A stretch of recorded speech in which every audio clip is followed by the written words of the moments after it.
what's even weirder is I'm still a little tired, but I am way better than I was yesterday. Oh. What the hell is this? Universes?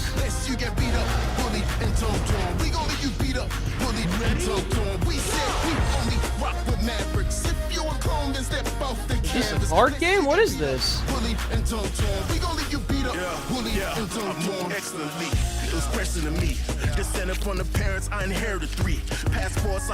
Oh wow, this has like everything. If a rapper wanna step, they step with hesitancy. Cause I'm wrecking with ease. Flow epidemic on these beats that I finesse in the beat. And got a reservoir of seconds I can spend on you tweets. Think I got a ton of patience, homie, tested to see.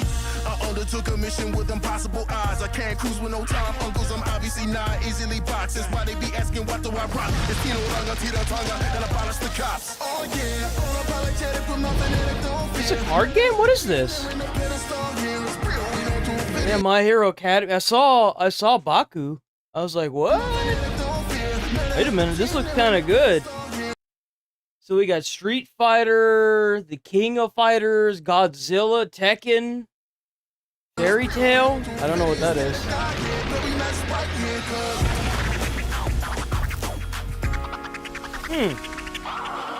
I wonder what that's gonna be.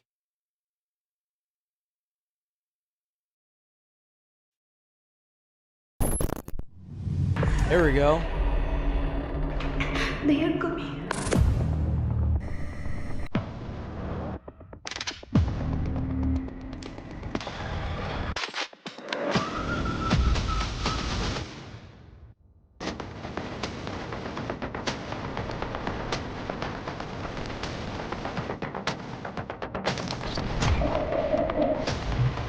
That's creepy.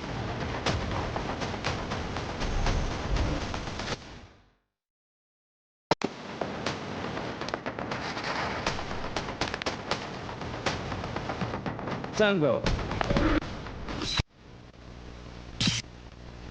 Net break. They are here. They are here.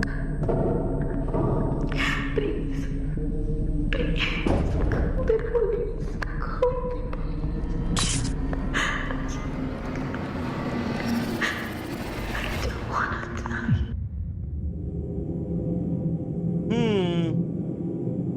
That seems interesting.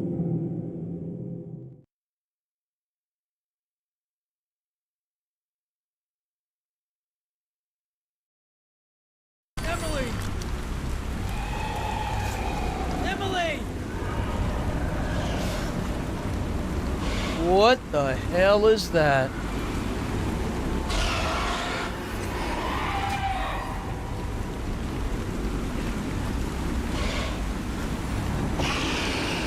That's awful, dude. What the fuck?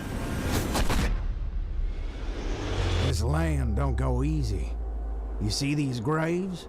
They're full of the ones that weren't chosen. They call them the unstitched.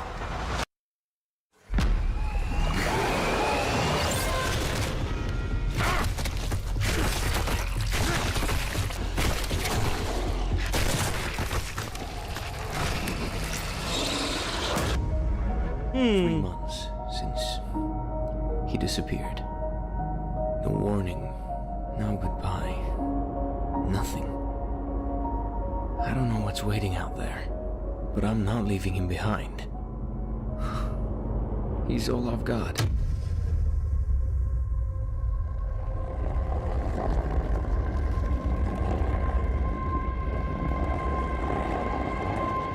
Dude, Resident Evil 4 Remake is so good.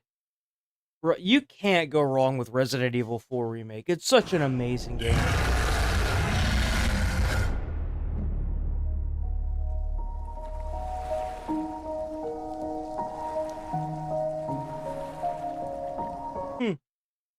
That looks kind of good. Little Nightmares 3!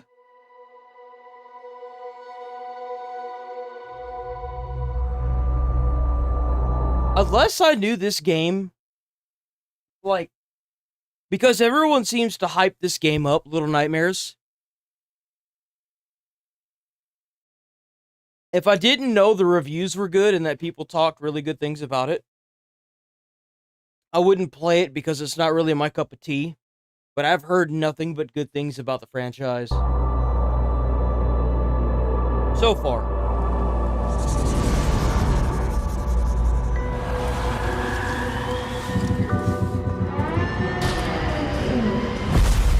Whoa.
They really trying to get people to pre-order that bitch, huh?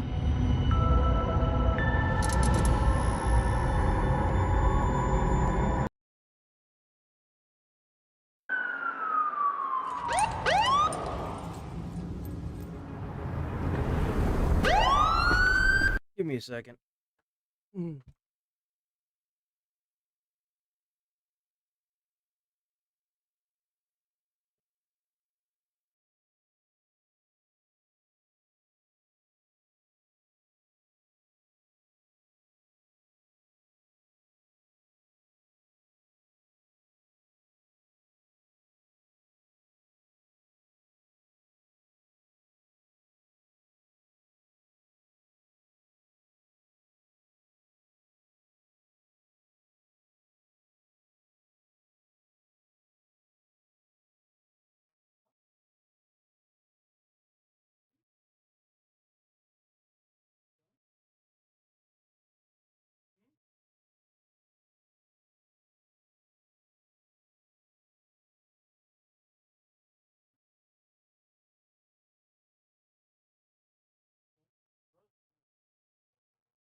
Okay. Got my Arnold Palmer, boys. Oh boy, oh boy, oh boy, oh boy. Oh boy, oh boy. Now we're really cooking. Late night? Just finished. You? Car trouble. Oh, Damn it. whoa. What'd you drive through? A war zone? Maybe.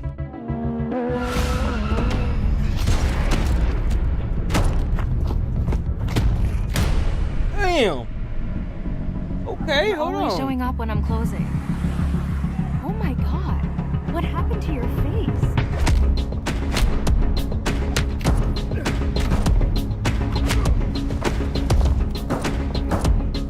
Bro, he fights like John Wick.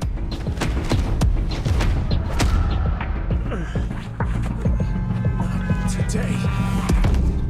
Put some ice on it. Good night, Going to the gap in left center. That's rolling all the way to the wall. He's around first, digging.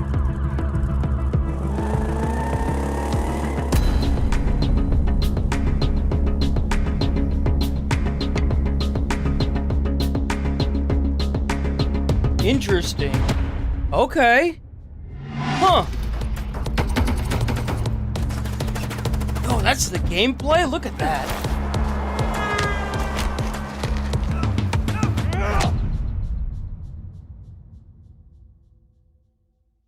Okay. Alright. That looks good.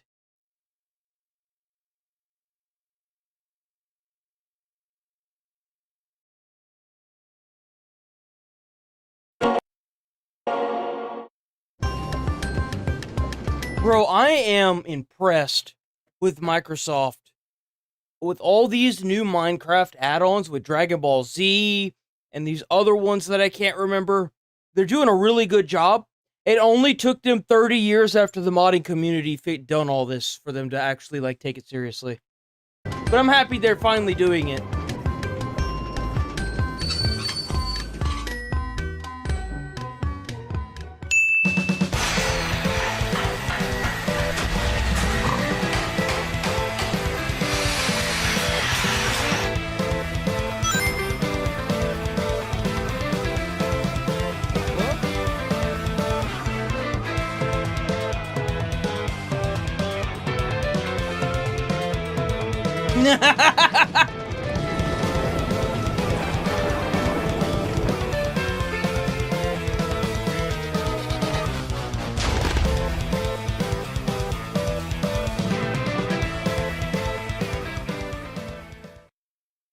Oh, it was for Sonic Racing. Oh, so that was for Sonic Racing. I'm just fucking stupid. That wasn't Minecraft in Sonic Racing. It wasn't Sonic Racing in Minecraft, it was Minecraft in Sonic Racing. Okay. That makes more sense. So this game has pretty much taken over the internet at this point, to the point where even IGN has done a quick review on Megabonk. It's a roguelike. Hey, I'm Len Hafer. I'm a freelance writer for IGN, and I'm here to take a quick look at Megabonk, which is a 3D survivors-like with a very specific sense of humor that's been getting a lot of buzz lately. This is not a full review. I'm about 15 hours in at this point, which was enough time to get a little more than half of the achievements and unlockables. But there is still a fair bit I haven't seen, so this is more like an early impressions I'm not gonna lie. chat. If I wasn't playing Borderlands, I probably would be playing this. I've been enjoying it a fair bit, though, and I think there's plenty to talk about.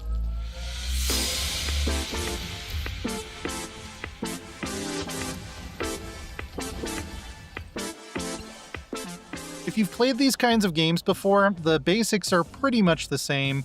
You run around and fight these endlessly spawning waves of enemies that get harder and harder as the time ticks down. That's a game for you to play, Nigel. Borderlands. Play the second one. I would recommend the second one before I'd recommend the fourth one. But you can play all of them. All of them are... I think the third one is okay. But there's more than just 4. There's also the pre-sequel and the one where they go to the moon. And then there's also the Tiny Tina Wonderland as well. It'll start with your basic goblins, and then maybe goblins with swords, and eventually build... I absolutely recommend the second one, but I would either start, and I would say the first one, but the issue with the first one is that it's kind of hard to get your hands on unless you like PC gaming. Maybe they ported it to the PlayStation, I'm not sure. Well, I mean, it was already on the PlayStation, but I don't know if they remade it for the PlayStation 5 yet, or the 4. But, I would recommend Borderlands 2, and get all the DLCs and the levels. You will not be disappointed. It is highly regarded as one of the most perfect games ever made. And I believe it.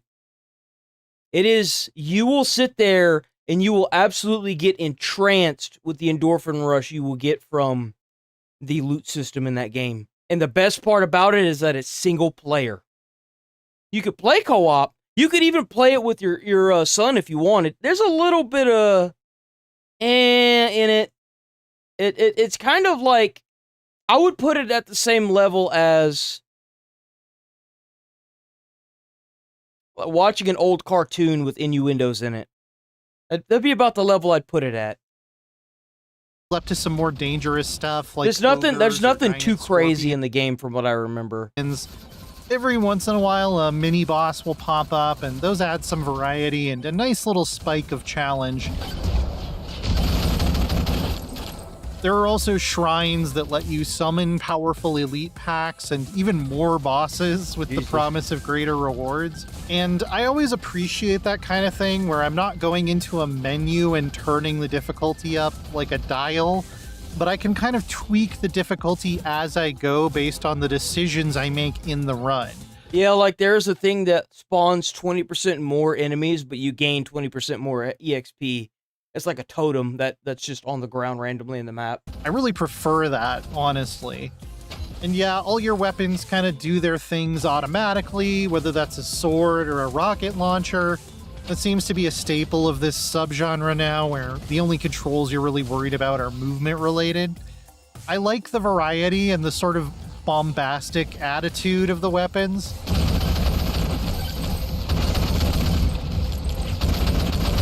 There are no two that feel overly similar, and they're all pretty fun to use in different situations.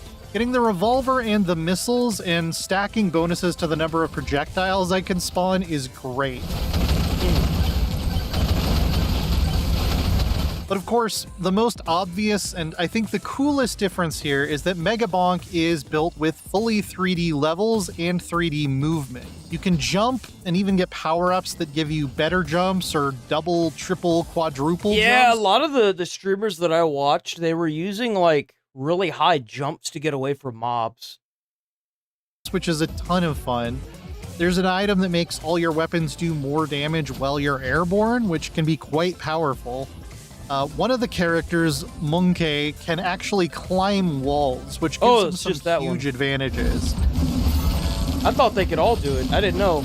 And this exploration and planning routes across steep cliffs, up and down ramps, is a big part of Mega Bonk, which makes every run... Yo, I've seen some builds that, like, all you can see are all the items floating around. Like, the entire screen is taken up by all the items.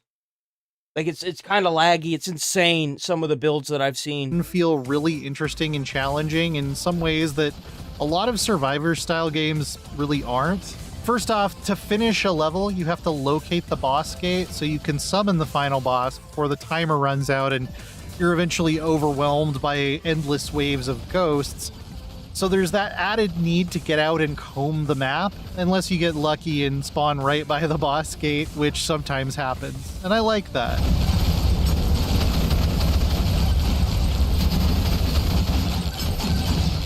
Then the second part is that the map is littered with breakable containers, shrines, and chests, and your power level is going to be directly related to how many of these you can hit within the time limit before you move on to the next level. So there's this kind of frantic but also very tactical loop where you want to go fast while planning out your path carefully to avoid backtracking and tag as many points of interest as possible. By the way, Borderlands 2 is on PlayStation 5. You can just type it into PlayStation Store. I should have said that. Yeah, Borderlands 2 is on PlayStation 5. They did remake. Chests also, remaster. at least most of them, cost gold to open. And that price goes up every time you open one. So sometimes you have to know when to pass one up because it's not worth waiting around to farm coins when you're not going to be able to afford to open every single chest anyway.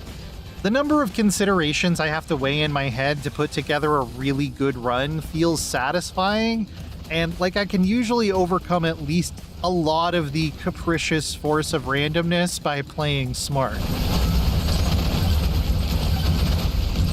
Now, I do have to talk about the humor, because it's one of the first things I noticed. The entire theme of Mega Bonk seems to be millennial and Gen Z internet brain rot.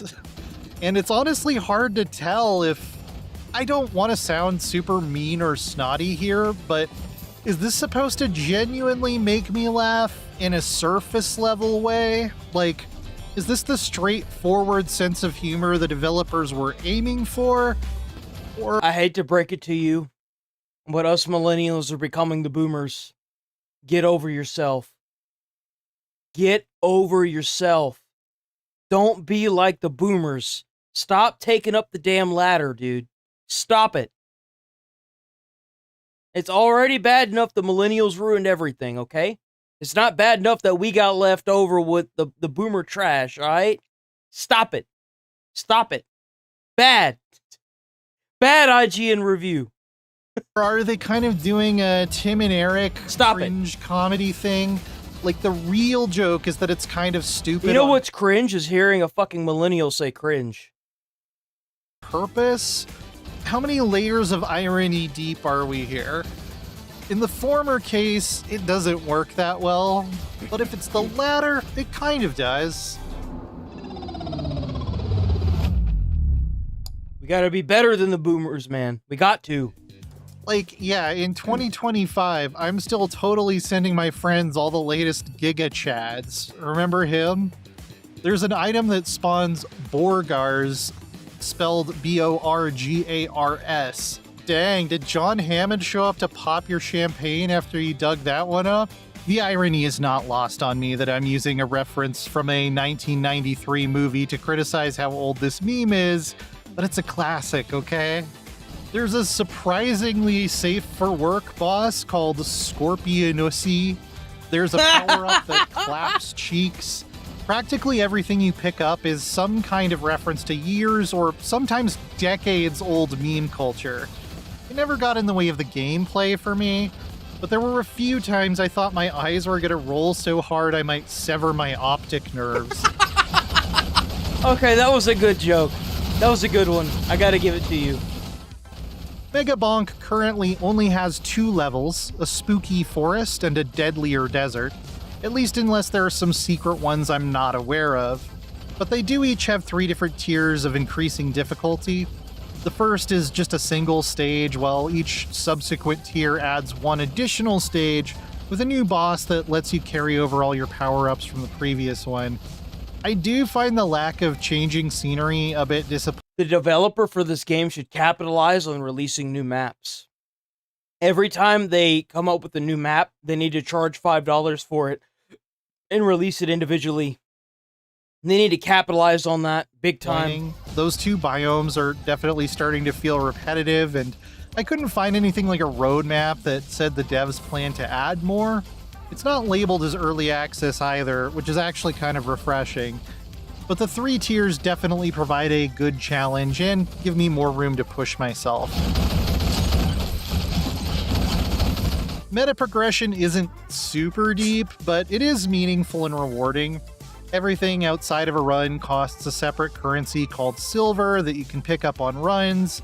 Getting permission to buy new characters, items, and power-ups requires you to complete an objective or achievement thematically tied to each one first as well, which is kind of neat. And then you have the more straightforward buffs to level up, like getting more rerolls or more weapon slots.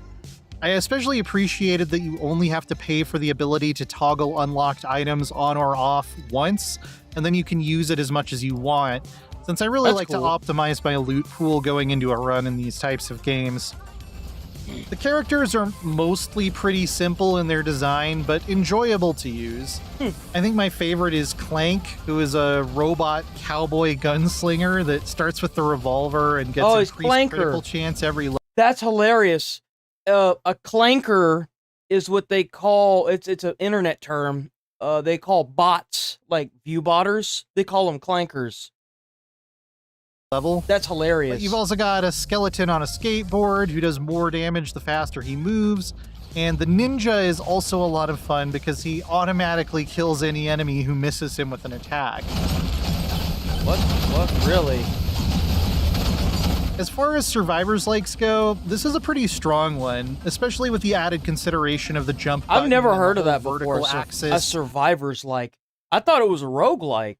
And the emphasis on route planning and exploration, I found it had that crucial ability to make me want to start a new run as soon as I finished the last one, until it was suddenly several hours later. I'm regularly groaning at some of the uninspired image board humor, but I feel like I can sometimes appreciate it in an ironic way and otherwise just ignore it. I'd say it's worth a look if you have an appetite for another one of these that isn't basically just a Vampire Survivors reskin. I just wish there was a little more level variety. You can check out some more gameplay of Megabonk, or for my latest full review, see what I thought of Hades 2. When did this come out? How do you follow up a character-driven roguelike? I didn't know this came out. So, like, I played Hades. It was recommended, and I got it and played it. I thought it was okay. I love the graphics. The art style for the game is amazing. I don't like roguelikes. I love The Binding of Isaac.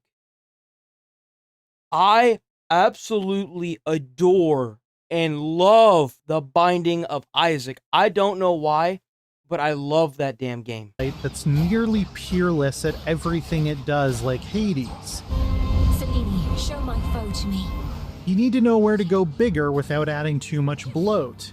You need to know where you can tighten down some screws without smoothing away too much texture.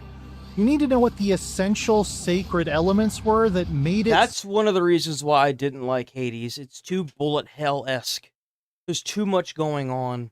Special, while also finding places where... This is Hades 2. It didn't do very well. That's why you didn't hear about it. It's woke as shit. But if you really want to play a game that isn't bad, I would suggest Hades.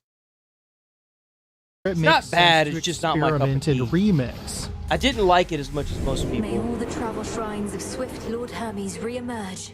Hades 2 somehow does all of these things, with the care and flourish that has become Supergiant Games' signature at this point. There's scarcely a note out of place. Well, daughter of Hades.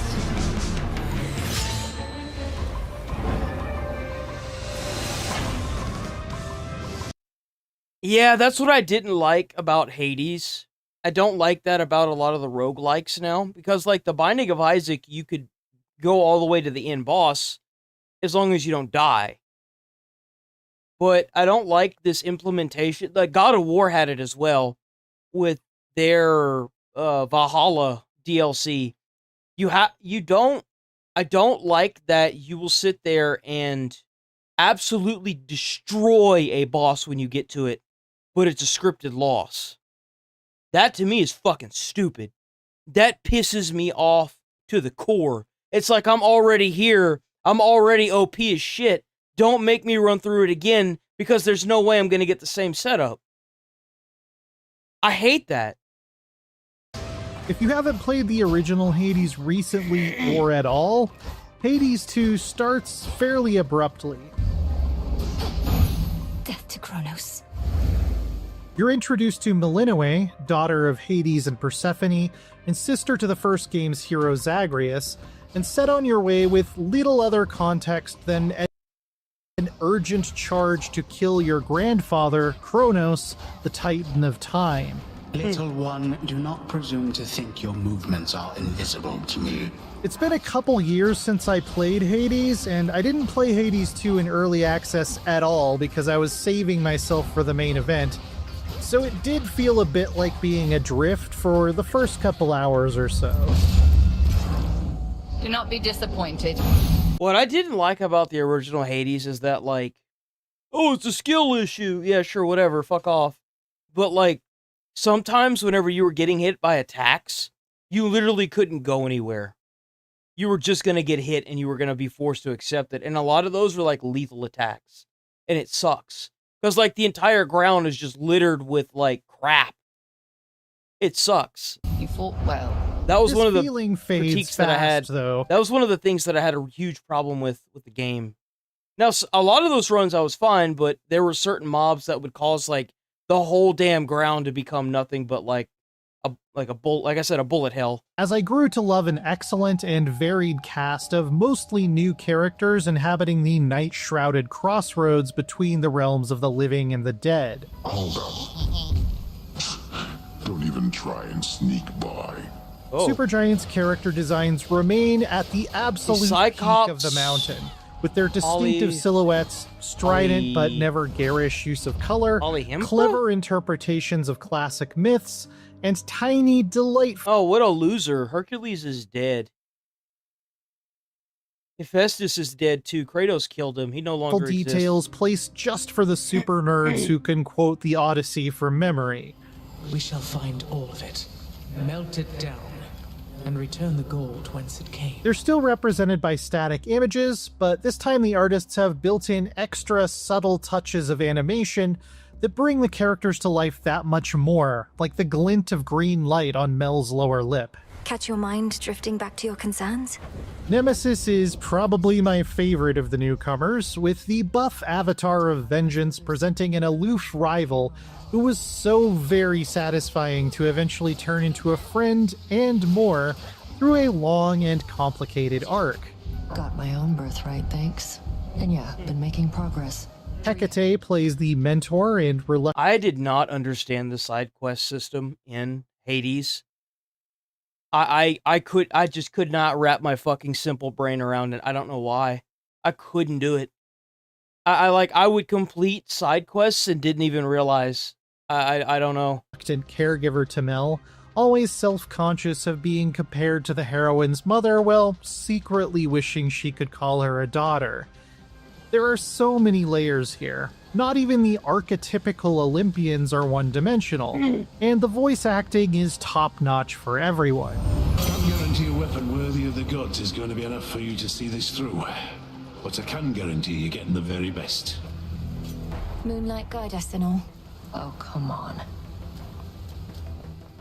Layers is really the key word when it comes to Hades 2, and I don't just mean the ones you fight through to get to the next boss. Similar to the first game, things start simple, but more mechanics and characters and methods of progression get added at a generous but not overwhelming pace with each run, failed or completed. I will say that about Hades. The way they add items in the game, I do appreciate. It's like a perfect balance of, you know what every item does, so we're going to go ahead and add a new item. The way they add their items in the game is, in my opinion, is probably perfect. It's polished down to, like, absolute perfection. I will absolutely give Hades that. Even sitting north of 50 hours and 50 runs, I don't think I've unlocked close to everything there is to unlock, and I've never had a night pass so far that there wasn't something new to look at. Yeah.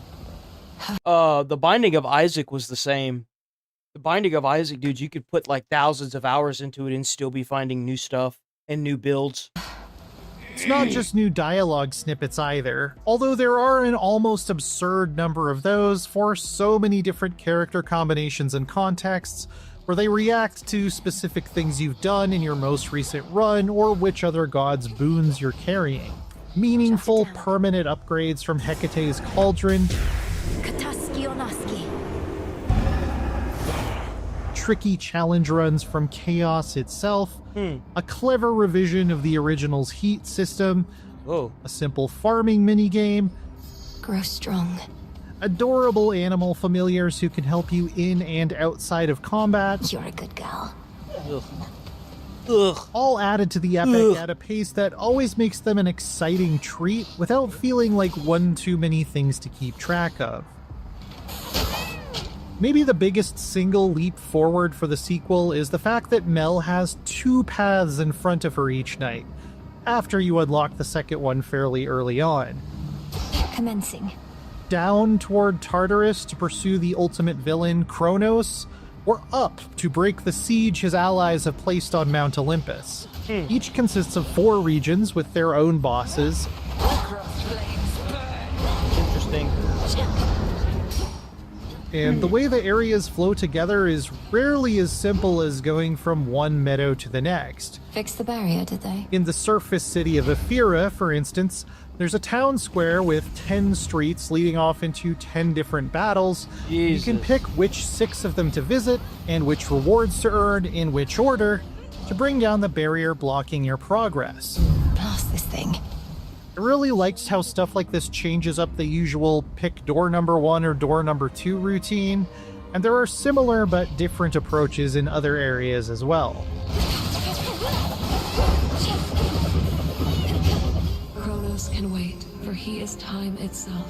But the real genius here is that alternating between the two paths creates double the variety possible in subsequent runs. Doing a Tartarus dive and then an Olympus climb, you won't be seeing any of the same areas or bosses back to back. It's not like the first Hades ever got really stale, but this one definitely won't when this choice is always on the table.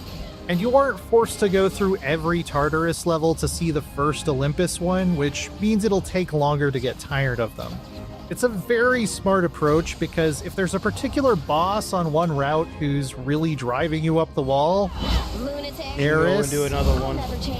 You can switch to the other one for a bit and farm some upgrade materials before trying to break down that wall with your head once again. You will have to vanquish both routes multiple times eventually to see the end of the story, of course. Yep. So now there's 2 routes, not just one. It's kind of crazy. Zipping around and zapping monsters as Mel is just as snappy and delightful as it was as Zagreus, but also feels distinct. I almost think of it like playing the same RPG with a different character class. If Zagreus was a warrior, Mel is kind of a mage, or more appropriately, a witch, with a stronger emphasis on clever battlefield control and an in-depth mana system to manage. Her varied arsenal can change this up a lot, from a pair of twirling torches that turn you into a ballerina of death, so much left to say. to an enormous off axe that rewards careful timing with terrifying damage. God damn! I love Each the of colors. these comes with multiple unlockable variations with unique abilities and cool designs, turning the axe into a scythe, for instance, and your choice of weapon is a defining moment at the beginning of every run.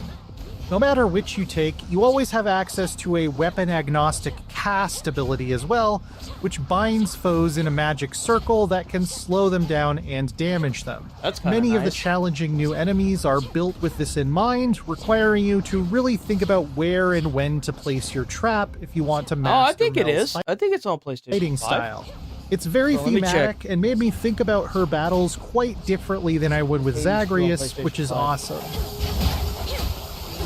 When it comes to the randomized boons various It's gods not. will offer, it's like Supergiant's designers took every piece of feedback I could have given them about those in the original and used that to mirror polish these new and returning It's on ones. PC and Nintendo The Switch. seas themselves are simpler to control.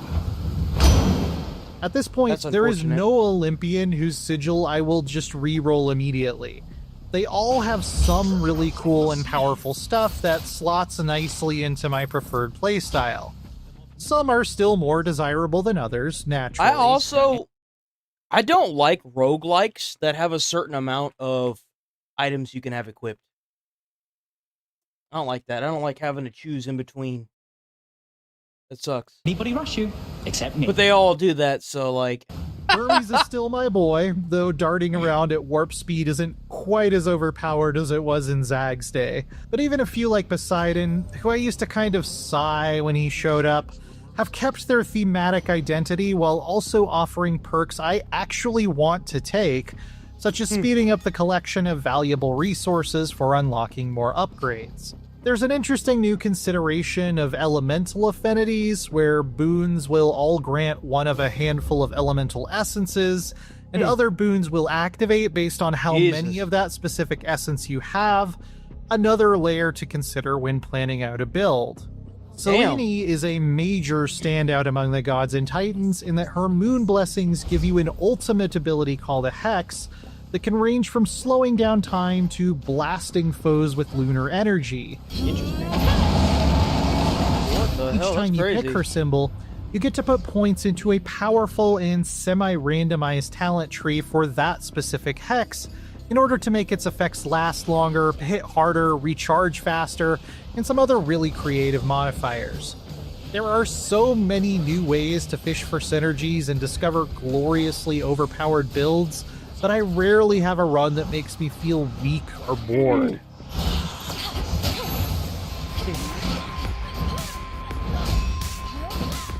For my obols, Darren Korb is probably the best video game composer working right now. I feel about. Of course, I also have to shout out the musical Skilla and the Sirens boss fight, featuring the absolute hit every time the songs. with touch to this individual out loud. Hours I've locked was the Switch 1 version. And well, I did find that there were some minor where it's important to tell which way a smaller enemy is facing. It can be tough to pick out with Hades 2's zoomed out perspective on that tiny screen. And I have better than 20/20 vision.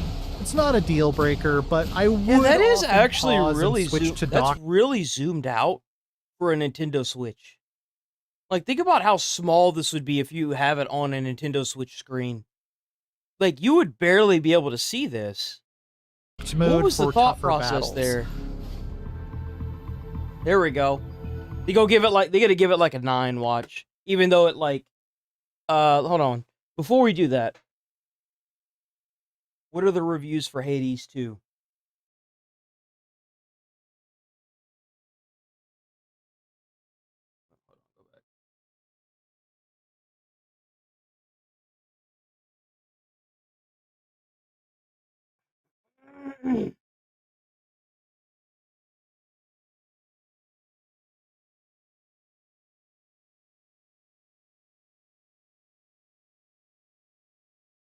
That's crazy.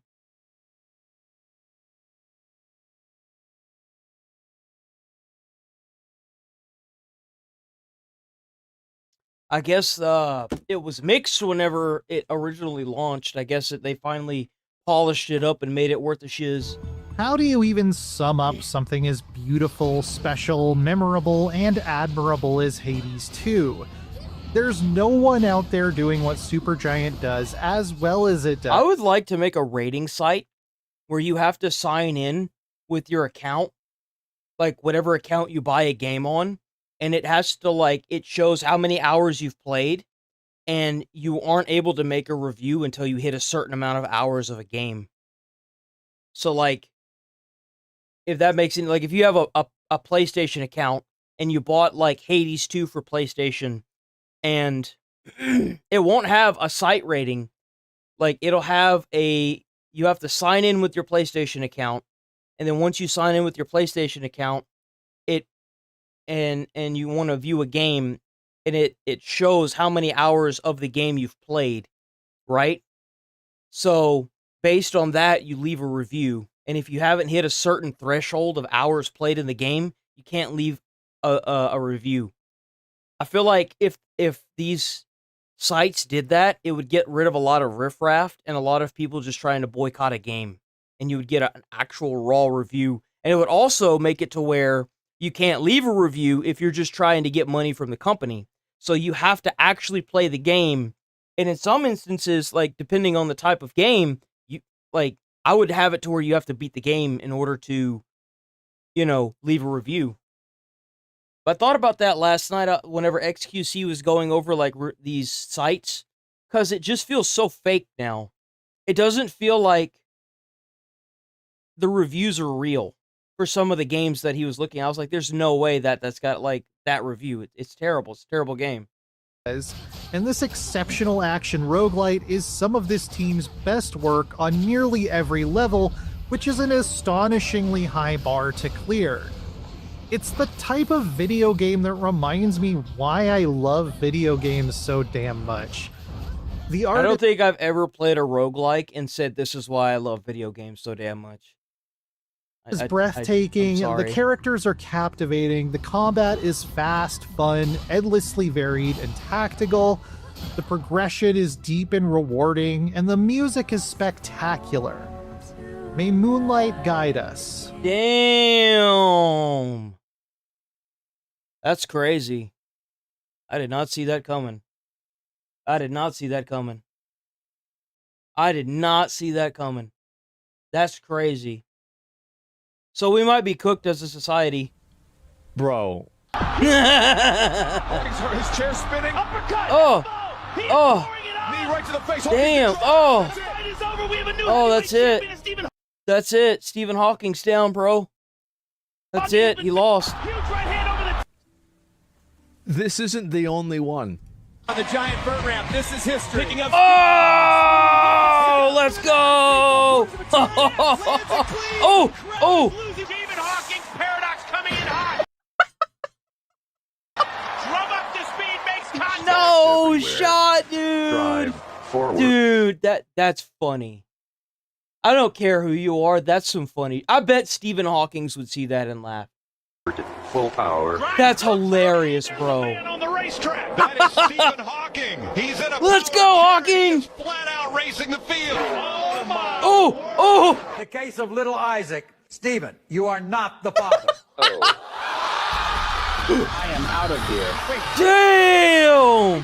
He's running off the. No way. And they're hoisting Hawking up to the top rope. It shouldn't even be legal. Stephen Hawking is airborne. Oh my Cross body for the professor. Oh! We need to stop. This is not humane. Do you think you'll ever be replaced by AI? So I want to face. I look forward to the day where I can sleep in and an AI takes my place. Sora, so people can use. You know why? Actually, you know what? No. I would most likely use AI to edit videos more than anything. I would like that to be a thing. I would sooner have AI edit my videos than I would have it like replace my face cam. 100%. And make all this AI generated stuff of me saying all these. Because like, you know, you just pay once a year and it edits out your videos. You gotta like click through it briefly, look through it, and then you just upload it. That would save so much time for me to make more content. Like, it would be immeasurable. Bad words, saying the N-word, and, you know, all this other bad stuff. That way, when I actually say the N-word, I can say it's AI. That's called being smart. I'm 32 and my girlfriend is 13. And now the end is near. And so I face the final curtain. Yep, he done did it. Okay. So Portland's currently on fire. All right, now to this. Leaders in Portland, Oregon are pushing back against President Trump's attempt to clean up crime, including his plan to send in National Guard troops, despite the success we've seen in other cities. They're framing this like the president wants to take over the American cities with the military. The president wants to help these local leaders who have been completely ineffective in securing their own cities. And we have already seen there's a positive formula for that. Look at Washington, D.C. The murder rate has declined significantly. Our streets are safer. People who live here feel safer. All of you in this room, I know you do. You just won't admit it. And it's a proven system that works, and the president wants to make America's cities safe again. Portland business owners Amy Nichols and Loretta Guzman have both been targeted by criminals in the city, and they join me now. Good morning to you both. Well, yeah, it's easy to advocate for the removal of the National Guard in your city when you haven't been a victim of a crime. Like, it's so easy to do, right? Well, of course you wouldn't want them there. You haven't had to deal with it. I mean, it's not rocket science. Let's not take something simple and complicated, huh? Of course, if you live in a gated community and you live on a nice, expensive, wealthy neighborhood, you wouldn't have to worry about it. But like 75% of the fucking city don't. So, of course. Thank you so much for joining us. But you know, the people that have the biggest voices and the most money are the people with the most money in a city are usually the ones that have more power behind their voice, is what I was trying to say. So, of course. As we continue to talk about this, Portland top of mind of conversation when it comes to safety, and the leaders, Loretta, in your city don't want to have anything to do with National Guard troops. What do you think about it? Do you think that National Guard would be beneficial to Portland in keeping people safe? I think it maybe just for the federal buildings. I mean, it's not like they're going to be on the streets where it'll make a difference for us as far as businesses. I don't think it'll affect us. I mean, our businesses, we already struggle every day. And they should really say that and make that more obvious. The National Guard, other than DC, they've gone there to protect the facilities because the police that are there aren't allowed to help the ICE agents. That's why they're sending in the National Guard to Chicago and other places is because the police have been told not to help the ICE agents, so they have to do something. So they're sending in the National Guard for protection. With the crime and the drugs and, just the unsafeness that comes with being here. And I agree. They do operate different than the police. But at the same time, if you don't want the National Guard in there, you need to tell your police officers that they need to help the ICE facilities. There's already been so many of these people that have talked about how they are letting assaults go in the area around the ICE facilities because they don't want to help ICE at all. Like, that's what happens when you essentially turn off the police in a neighborhood. They've got to do something. They can't let it just keep going. That's why they're sending the National Guard in. In our city right now, it's like our leaders have abandoned public safety for us. Yeah, I hear you there. And the hope is maybe it could free up some law enforcement to go into other areas of the city if those National Guard troops were there. Amy, you have 2 businesses in Portland, 2 restaurants. Has crime impacted your businesses?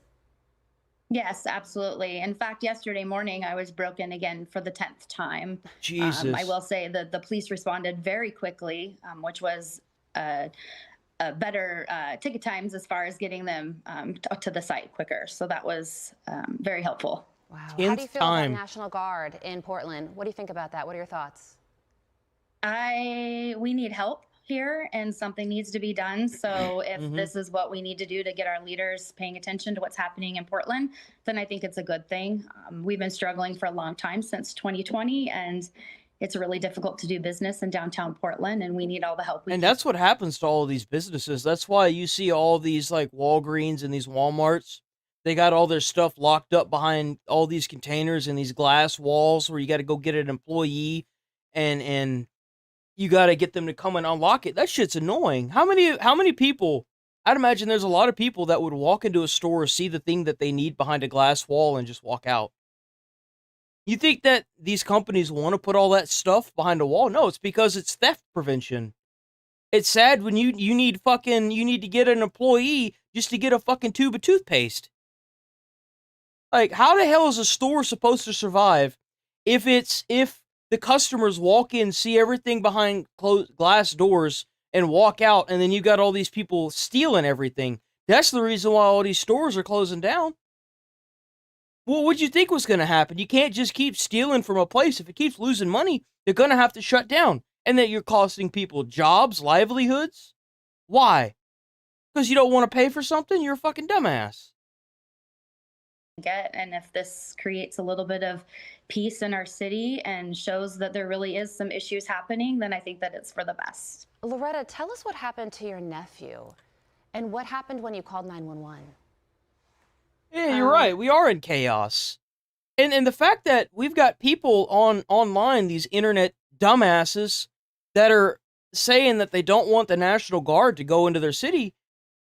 Look, you shouldn't be required to live in chaos, man. For fuck's sake, this isn't a war-torn country. This is America. And you're sitting here advocating for death and violence? Like, think about what all those people were saying about Kirk and his family. Like, good God in heaven. You can't just do that. No.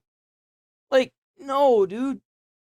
And it's insane to me that some of these idiots are actually like, well, that's just how it is. No, bro.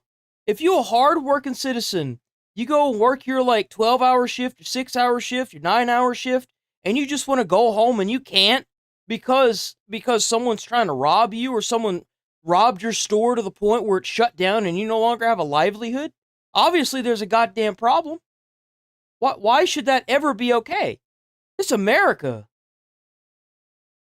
Like, what? I heard gunshots at about 2 o'clock in the morning, October 27th, and I jumped out of bed. And I looked at, because it sounded really close, and I looked out my windows and I didn't see anything. And then next thing, his girlfriend was banging on my front door, and I knew at that point. And me and her ran, and I was like, did you call 911? We were running to him, and she was like, no, but she actually did. She just couldn't remember. But it looked like from the video I seen of her when she called 911 that she didn't get a response. And so I called 911 and I got a recording in the middle of a life and death situation. Yep. I believe it. I believe it. I absolutely believe it. And so I tried to, go get my car so I could try to save him. And people were standing around when I pulled up next to his car, and nobody would help me lift him. He was too big for me. My nephew was like 240 pounds. And so he was dying. And so he ended up dying with me praying on him. Oh my gosh. And you got a busy signal when you called 911. Did they ever catch? Yeah, go ahead. I got a recording is what I got. I didn't get a person. I got a recording, and I felt like I was going to pass out when I couldn't get help. That's awful. And so I just, was trying to think what I could do at that point. And I was like, I got to get my car. I got to try to get him myself to the hospital. And so I just ran as fast as I could and was trying to do everything I could. But I was praying at the same time because I felt like I was going to lose my mind. Did you ever catch the people? Did they ever catch the people who killed your nephew? This is an unbelievable story. No, nothing. There's nothing. Nothing that we don't hear from the detectives. Nothing. There's just. And these are the kind of cities that you stay in, where the governor or the mayor is trying to release these people back that have 23, 25 felonies with an arrest record of 30. You know, these are the kind of people that are running your cities, that are making decisions at a level they shouldn't be at. And then they're advocating against people like Trump trying to clean this mess. They're trying to clean it, dude. And you're sitting here like, no. Nothing. So it's clear that something. The needs mental to be done. gymnastics is real, bro. And more help is needed to make people safe in Portland. My goodness. Yeah, I mean, how do you feel safe? And then like a week later, I heard gunshots, and I felt like I went to move, and all of a sudden I couldn't even move. It was like I was paralyzed. Well, Amy, Loretta, we thank you so much for speaking out and telling us your stories, and we hope that something changes in the once beautiful city of Portland. We appreciate you joining us with your perspectives this morning. So here we go. So we have another student that was unfortunately hurt real bad by a knife. So I guess whenever we get rid of the guns that protect us, we'll go ahead and get rid of the kitchen knives too. Stabbed 14 times in a Georgia school gym last spring is now suing the school district. The mother of an 8th grade girl stabbed 14 times in a Georgia. Let me play that again for you. The mother of an 8th grade girl stabbed 14 times in a Georgia. Let that sink in. School gym last spring is now suing the school district for failing to prevent the brutal attack. The lawsuit alleges a school resource officer notified administrators of the school of a knife threat, but nothing was done. Let's bring in Ashley Wilson. She is the victim's mother and her attorney, Andrew Gold. Ashley, as a parent, I just can't imagine what you're going through. I hope she bends that school over and ass fucks them into oblivion. I hope she gets so much money from them that she owns that goddamn place. I do. 100%. Here, with this happening to your daughter, my understanding is the background to all of this is that there was some online bullying directed to one of your daughter's friends. But what happened that day in the school gym? My daughter had only been at school for about 15 minutes when she was walking to the gym class, and the attacker approached her, harassing her, and other teachers witnessed the harassment and the bullying and did nothing to prevent it. And that's when my daughter was jumped by 3 students, one of them being the girl with the weapon, and she was attacked brutally in the gym while teachers stood around, and it was all up to a courageous 13-year-old boy that stepped in and saved my daughter's life. She was jumped by 3 students? Yes, sir. Was there any kind of a provocation, or did they just suddenly attack her? See, this is the kind of shit that's going to be like the Carmelo Anthony incident where that boy stabbed that twin. Bro bled out in a guy's hands, and now you got a GoFundMe to help out this fucking murderer. They were looking for the girl that was meant to be attacked. Oh, my goodness. So they just kind of decided to go with whoever? Because my understanding of this is that there were multiple warnings to school administrators, at least one of them brought to administrators by the school resource officer, that the girl in question here had brought a knife to school.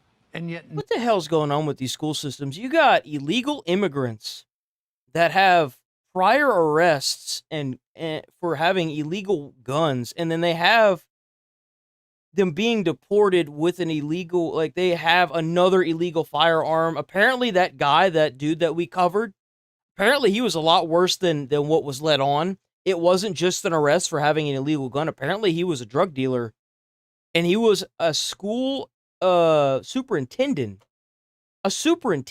making like over $100,000 a year.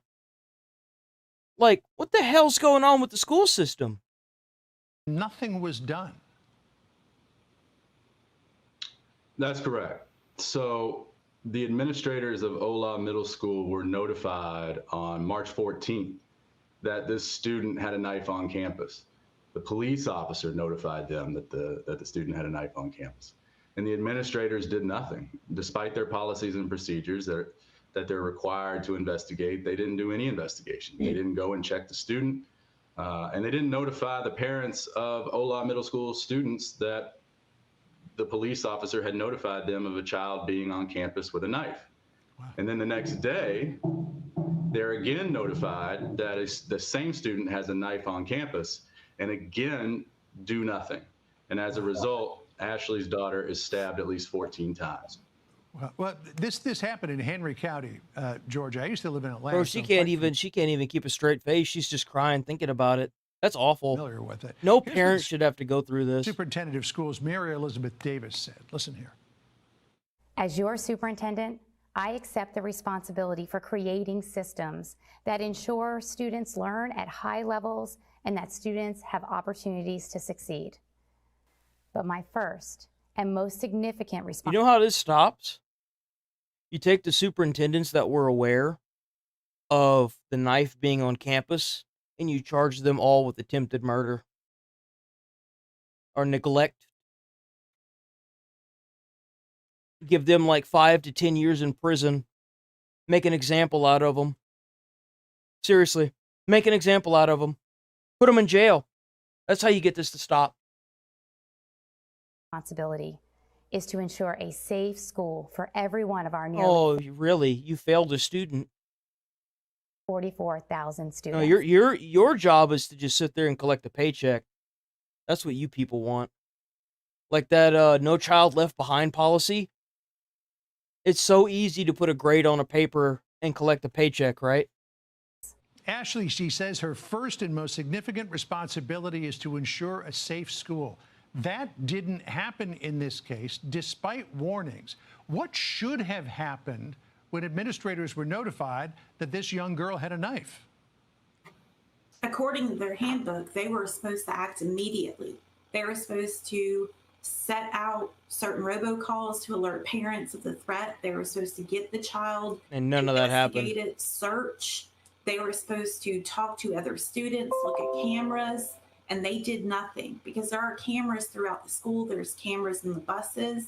And once this attack occurred and they started looking in, that's when they found all the evidence of this child having this weapon on campus for a whole week prior to my daughter being attacked. Unbelievable. I know it's been a long road back for your daughter. She's had to go through plastic surgery. Crazy. She's being homeschooled. Don't know if she ever Oh, yeah, no. If I was that parent, there's no way in hell I'd put my kid back in public school. Fuck that. The best thing she can do is sue for enough money that child's never going to have to work and go from there, honestly. That's honestly what I think. To go back to a public school again. Ashley, She needs to sue for enough money that her kid, and her kid's kids will never have to work again.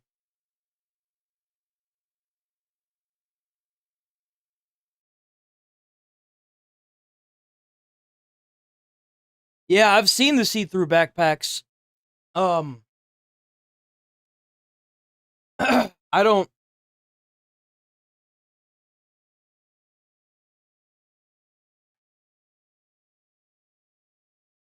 I know that it helps, but I don't know if that's going to be like a foolproof plan to see through backpacks. I don't know enough about it. I mean, I like the idea behind it, but like, what's next whenever they start putting like knives and stuff on their person and then like, you know, because they run backpacks through an x-ray machine for some schools. Yeah. It just kind of blows my mind that it's just sad. It really is. So apparently this 911 call sparked fury. Let's watch this. We are signing an executive order aimed at reining in this out-of-control administration. The order establishes ICE-free zones. That means that city property and unwilling private businesses will no longer serve as staging grounds for these raids. You are effectively going against federal order. You know this, right?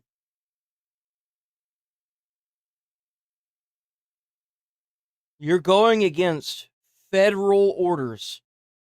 You're essentially telling the president of the United States to fuck off by doing this. Chicago's mayor looks to ban ICE agents from city property as ICE agents continue to find themselves under attack from rioters. Those are federal agents.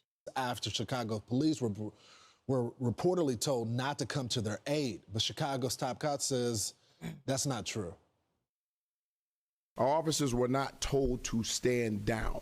Our officers were out there throughout the entire event. I would never tell our officers to stand down, because if our officers were in trouble and we needed help from other officers, I would expect those. Then why aren't the officers responding to any of the assaults that have been in the general area of the ICE facilities?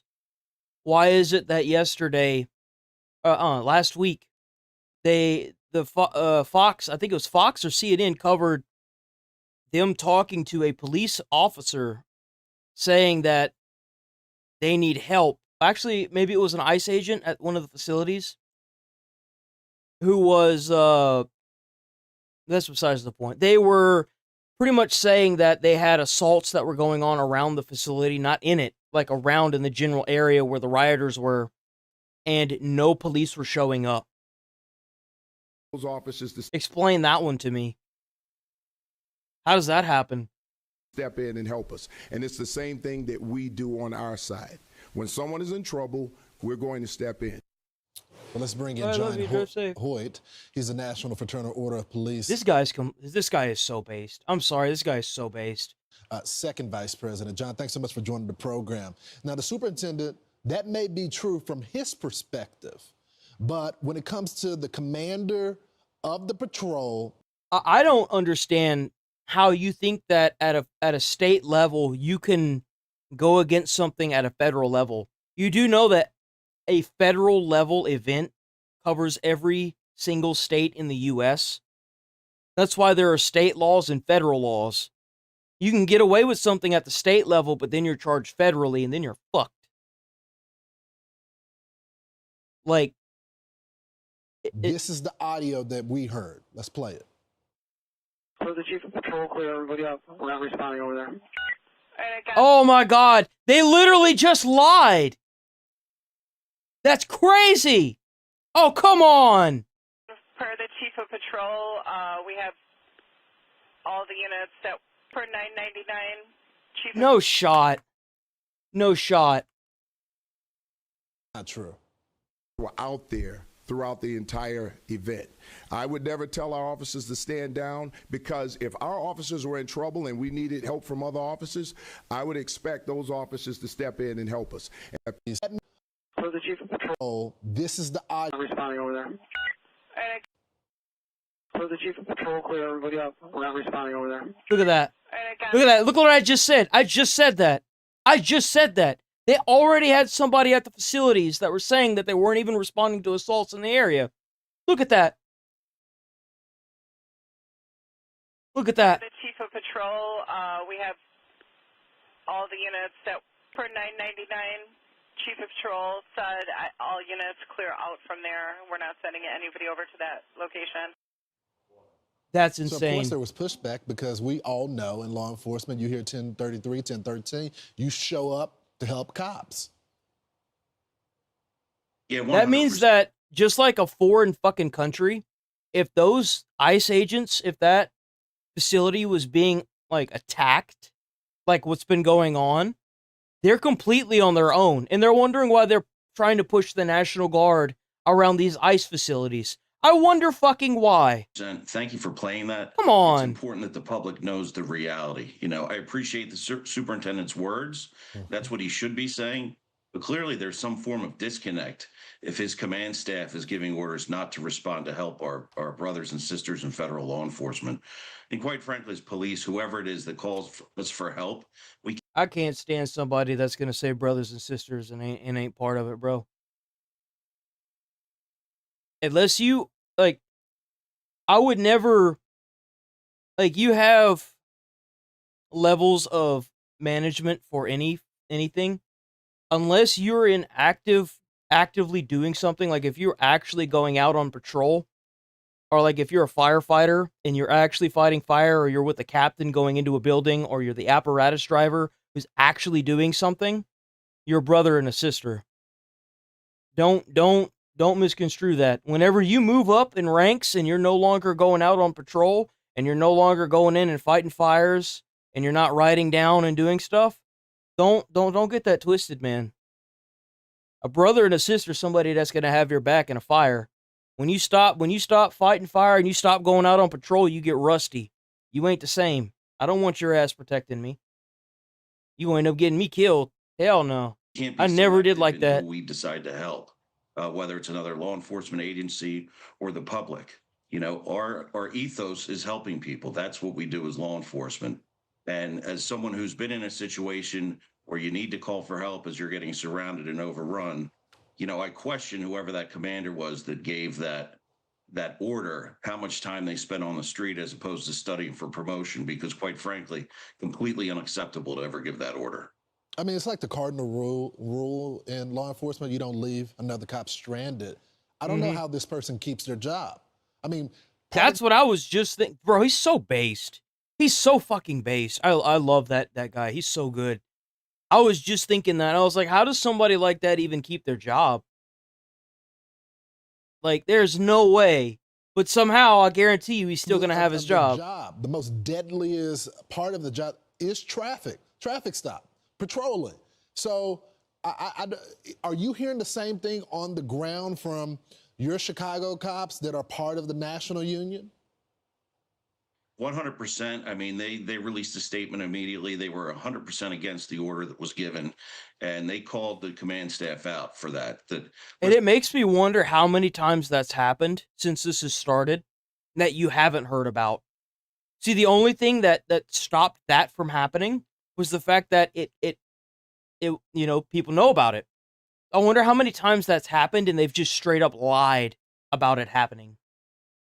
Listen, our officers on the street, Chicago as well, we swear an oath to the Constitution.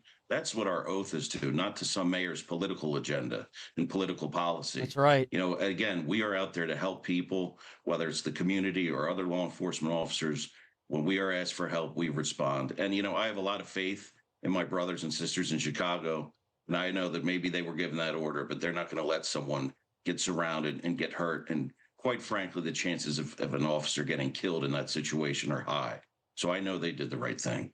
Likewise, brother. I want to get your comments on this other story. The Washington Post is reporting that some rank and file D.C. police have accused supervisors of downplaying, the serious crime to make their precincts seem safer, as critics call on President Trump's use of the national. It's all falling apart now. It's all falling apart. Look at that. Isn't that kind of crazy how the minute you start peeling away the layers, like I said, you start peeling away the layers and you start seeing it all fall apart. Gar, What do you make of this?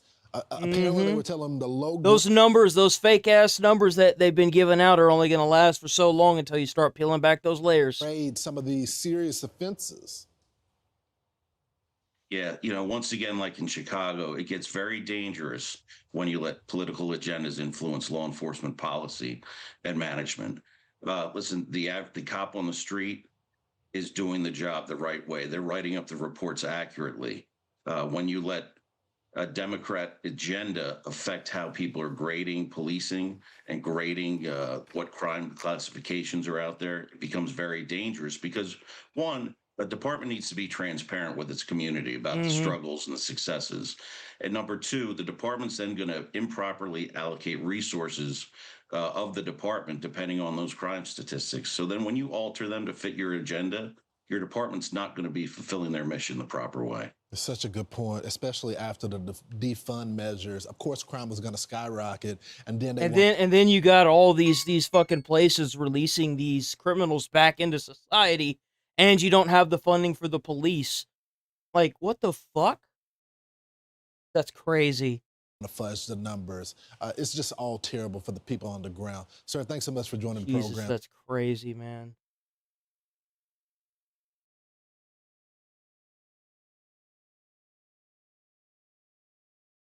So apparently Taylor Swift is under some drama. I've ever made with Taylor Swift as the focus for it, and that's because I just don't really have any strong feelings on her or her music. I don't really think that her music is. I think her music's okay. It's okay. Know a whole lot about her, like I don't either in her personal life or anything other than like all the breakups and stuff. But that's just not something I tune into super deeply. All I know is she's got some woman songs drama in her catalog I like to wiggle my finger to occasionally. Like, I don't dislike her music. I don't hate the songs that she's put out. There are a few boner jams in there. But the reason I'm talking about her today is because she has a new album that just came out, which I didn't even know was around the corner. But something is a bit awry. There's a disturbance out there because for the first time ever, I'm pretty sure, people are saying it's not good. Even her most loyal of fans are criticizing it. A feat I didn't even think was possible. It defies our very fundamental understanding of science. The Swifties vocally expressing disappointment, and not only in the album, but in the way in which Taylor Swift has gone about it. There is a lot of greed at play here that I would have never even imagined as like a money-making strategy. It's so fucking scummy. But Swifties have been well known to support any and everything Taylor Swift does at basically any price point imaginable. You could ask the moon, and they would happily fork over every single doubloon in their piggy bank for it. They would pay $5,000 to be in the same room that Taylor Swift farted in 5 years ago, and they would pay that with a big smile on their face. I have heard that like no matter how much money she seems to charge for tickets, like they just show up. Go online to rave about the incredible experience being near like a smidgen of ass molecule that Taylor Swift shared the same. We're going to find evidence to the end times right around. Available now. It's the Sunday Scaries. It's our vanilla scent, which is a scent that has been requested highly for like the last year, and it's finally here. So you can go to usecheeky.com and get yourself the best. I'll go ahead and give you my opinion on the album because I decided to take a little listen. I didn't hate it. Like, I'm gonna be honest, I don't know what all those applause about. Like, it seems like just a very normal Taylor Swift album. Admittedly, there's nothing on there that jumped out at me as a classic that's going to be talked about as one of her finest pieces, you know, one of her top tracks or anything. But it wasn't nails on a chalkboard or anything. It didn't Kelsey's wiener. It's about to look up what that was. It's apparently dickmatized instead of hypnotized, where you get fucked so good that you get hypnotized, apparently, at least according to fan interpretations of that line. There's a lot of layers to this onion, of course. It's very deep songwriting. And opened my eyes, redwood tree, it ain't hard to see, his love was the key that opened my thighs. Girls, I don't need to catch the bouquet to know a hard rock is on the way. What the fuck? Like, when I heard that for the first time, it brought out the same feeling as the first time I heard Riley Reid freestyle rap. It was just, it was visceral. These lyrics really do feel like something I myself would write as a joke for one of our songs, The Gentlemen. And who knows, maybe Taylor Swift is a fan of The Gentlemen and was inspired by our songwriting styles. Because, like, I could see myself writing some shit like that for a goofy track. You know, penis. That's kind of crazy. You know, I'm on time. He's dunking his balls like MJ in his prime. Seems to think it is. Also, no. But I did see a banger tweet that a buddy of mine sent me that I guess kind of sums it up nicely. I said, Taylor Swift's new album sucks, and I didn't even get a single death threat from a Swiftie. That's how bad it is. For those that don't know, since basically the beginning of Taylor Swift's career, anyone that speaks out saying, like, I didn't really like that, they get dogpiled by Swifties with death threats, oftentimes. I mean, like, I believe it because they have their own name. They're called Swifties. I mean, that's actually a thing. That's not something Charlie came up with. Taylor Swift, like, fanatics, they're called Swifties. Racism, like, the Swiftie online reputation has been pretty scary for a while, actually. Why there are so few people coming to her defense here, because this is kind of indefensible. This is an article from a site called Defector that kind of broke it all down and gave, like, their review of it, and talking about the monetization here and how greedy it is. So, what the fuck? They trying to charge $70 for that album? Are you crazy? Upon announcing the album, Swift put up a vinyl for pre-order on her site, and then another, and then another. Before the album was even released. I mean, even $20 for a fucking CD is crazy. That's insane.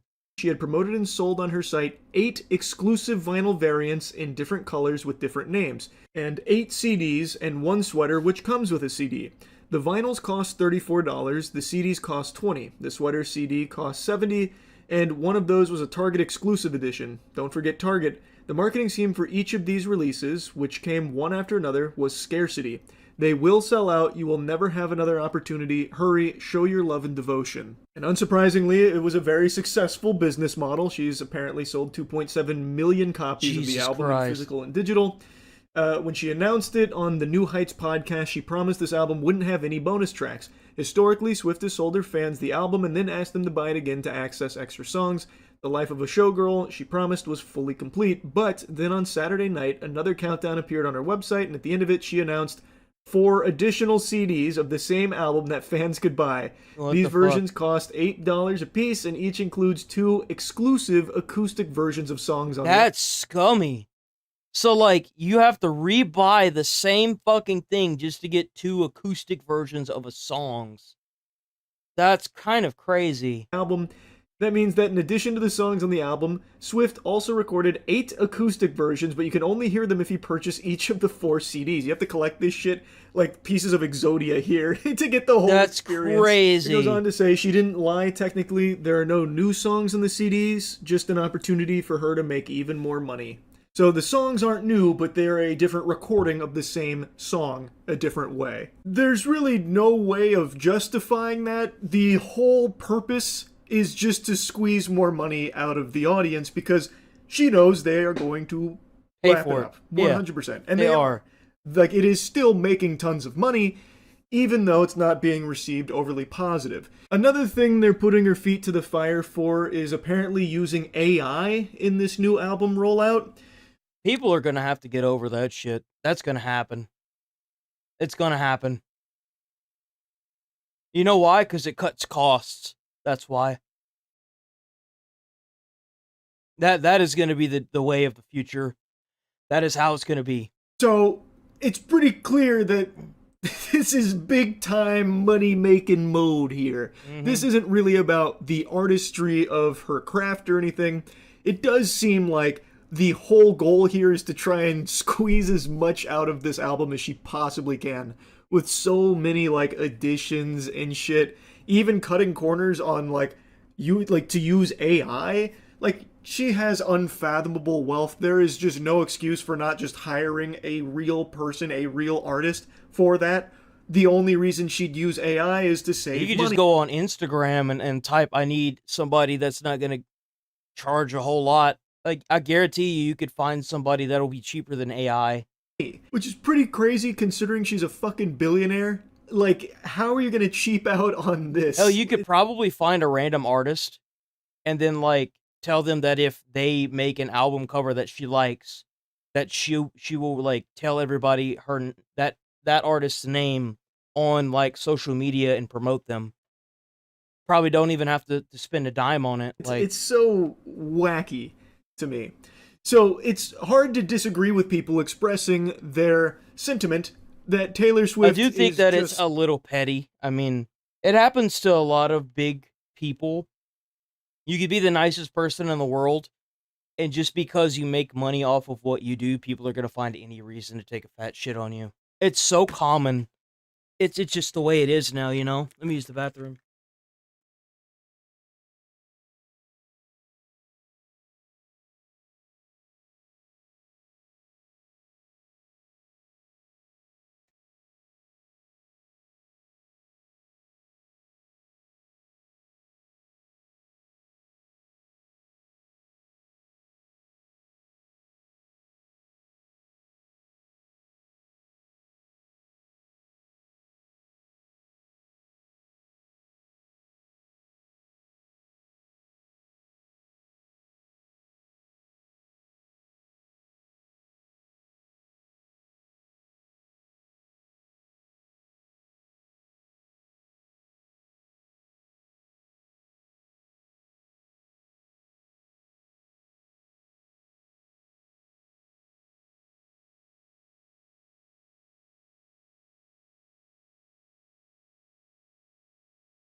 Ooh, okay, we back. Okay, we back.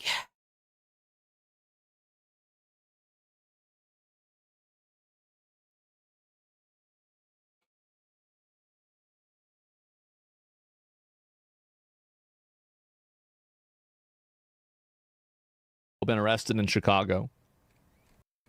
Uh-oh. President Trump is ordering a review of Oregon's federal funding Holy as shit. Antifa chaos continues in Portland. Meanwhile, radical agitators have spent nearly 100 nights straight laying siege outside the city's ICE facility. Chandler Painter is here with all the details. That's a pretty good cosplay, honestly. That's pretty good. Chandler Painter is here with all the details. Chandler. I love how they just kind of drop the pretense and just dress up like the Harpies on their own. Morning, that's right. Trump's announcement coming. You know, it's like dispense with the metaphors, just fully embrace it. There you go. The violent anti-ICE clashes persist in Portland since early June. White House Press Secretary Caroline Leavitt saying this, watch. That's what I'm saying. Like, all these people that are causing problems outside of, like, these ICE facilities, they're there because they don't have anything to do. Straight up. That's why they're there. Either that or they're, like, you know, they're Nepo babies. They get all their money from, like, their family, so they don't have to work. They don't know what it's like to have to hold down a job and then get robbed at the end of the week whenever you're just trying to have your fucking 2 days off before you have to start on a Monday. You know what I'm saying? Like, these are people that live in gated communities. They don't have to worry about anything. President Trump will end the radical left's reign of terror in Portland once and for all. The president has directed Secretary Hegseth to provide all necessary troops to protect war-ravaged Portland and any ICE facilities under siege from attack by Antifa and other left-wing domestic terrorists. This is not peaceful protesting. This is left-wing anarchy. ISIS. I'll second that. I think she's absolutely right. It's not protesting whenever you're blocking up the streets and you're throwing things at federal agents and burning things. That's not what protesting is. Portland director says the facility is under constant attack with little help from local police because of political directives from city leaders. And the nightly protests have escalated beyond just chants and signs. And we just covered that. We just watched a video that showed the police chief saying that they are not removing the cops' ability to go out there. But then we have a dispatch code going through saying to abandon certain areas that are around ICE facilities, completely contradicting what he had said. So as far as I'm concerned, the fact that they are sending in the National Guard to help these men it's perfect. It really is. It's like, and yet they don't want the National Guard to be there, but they're going to go ahead and tell the police to stand down. That's crazy. Bottle rockets are striking ICE buildings, rocks are shattering windows, lasers targeting officers' eyes, and barricades blocking vehicles. On Friday, the FBI said 2 federal citations were issued in just the past 24 hours. As Embarrassing. These numbers need to be higher. These numbers are embarrassing. He's right. These numbers should be in like the triple digits now, or the double digits, all of them. No, triple. This number needs to be higher, way higher. The minute these people start throwing stuff and dumping paint and burning stuff, they need to instantaneously be arrested. Embarrassing. Because when you start throwing rocks, when you start burning stuff, when you start dumping paint, you're inciting violence. 130? That's it? What are you guys doing? What are you doing? Like, you could do 100, you could do 130 an hour. Mm-hmm. Absolutely. You got to get these numbers up. 27 active and pending investigations and 130 arrests. Following 100 days since agitators have laid siege to that ICE facility. Portland FBI is posting this quote. We continue. But a part of me thinks that the reason why these numbers are so low is because the actual city police are not responding to anything. We need to work with our partners to investigate instances of violence and destruction of property and hold those individuals accountable. And meanwhile, in Illinois, protests also persist there, guys, as federal agents announced the arrest of more than 1,000 illegal aliens as part of Operation Midnight Blitz. That's it? That's a lot, That's it? What are y'all doing? Crackdown they launched earlier this month. Guys, back to you.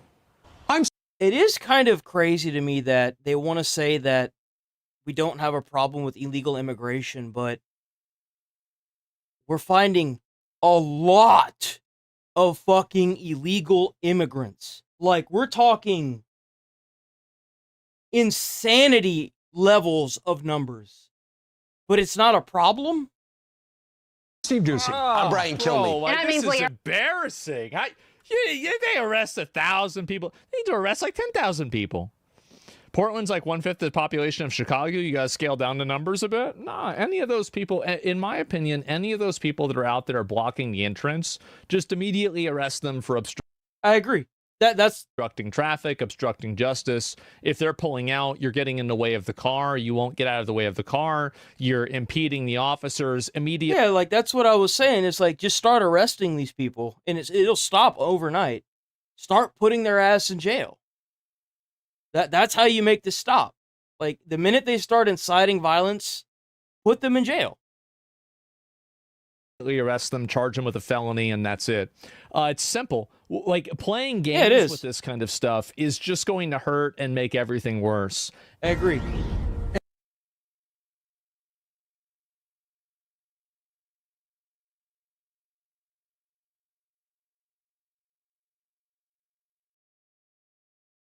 Might split that video right there, because this looks kind of like, bitch is kind of long, ain't it?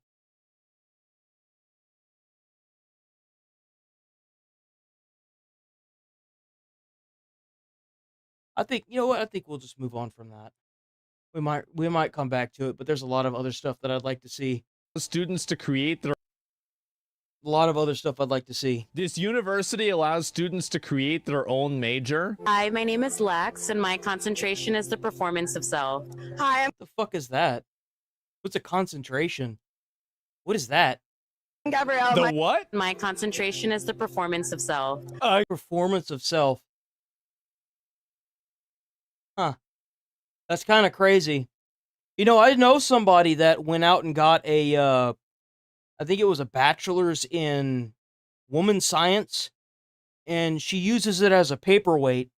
I mean, she uses it as a cup hole, a caddy, like not a caddy, she puts it on her fucking desk, and she puts her cup on it to make sure the ring doesn't pop up on her desk. So, like, She just wasted her time with it. Okay, so you made that one up. Hi, my name is Karina Gomez, and my concentration is in journalism and Latin American studies, with an emphasis in human rights, collective memory, and We started off so strong. Hi, my name is Stephanie Lee, and I studied. Is this just like a daycare for Karens? This is like a Karen factory. Hi, my I name love is how it's all women too. Reed, and I study music business and gender Adult studies. daycare? Hi, my name is Dominique, care politics with a minor in disabilities. Hair politics. My name is Elliot Wright, and my concentration is art as a social mechanism. I bet he's gonna be in the next game. Watch. This is crazy. Hi, my name is Okay. Sophie Lopez, and my concentration is titled Queering and Decolonizing Theater Practice. What makes these school systems think that it's okay to do this? You do realize that after you spend like $100,000 a year at a college, or like $100,000 to get your master's or your bachelor's, like college is supposed to set these students up to succeed in finding a job in life. It's like the colleges have completely given up with getting like they know they're scamming these students to a point where they're just like, yeah, sure, do this because it'll be funny. It'll make great content. Like, because like a lot of these master's holders, they're getting out now and they're having to work at Starbucks as a barista just to pay back their student loan that'll never go away, even if they do find a job in the field that they're trying to get. And now we've got this to boot on top of everything. Like, what?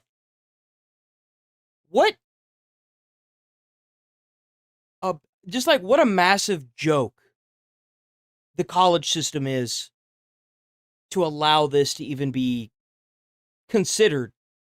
I never thought I'd see the day where high school had more, like, high school makes more sense now than college does, which is insane. It's absolutely stupid. The concept that the public school system, towards the end going into college, if you decide to go into college, makes way more sense than going to college and getting a bachelor's and a master's. Because of this stupidity. It's like, yeah, sure, now that we've ripped you off, come up with this weird thing that you'll never use and see how that goes. And like the thing what? is that he hasn't even scratched the surface. These people are spending upwards of $100,000 per year for these degrees. Yeah, what did I say? I just said that. Queer performance art and songwriting. And my thesis is on queer Mormons. Queer experience design and virtual communities. And I want you guys to see this. There's a lot of people that get degrees and stuff like this, and they can't find a job. Mm-hmm. I wonder why. And now I feel like colleges are failing these students because college is supposed to gear you towards finding a job outside of college.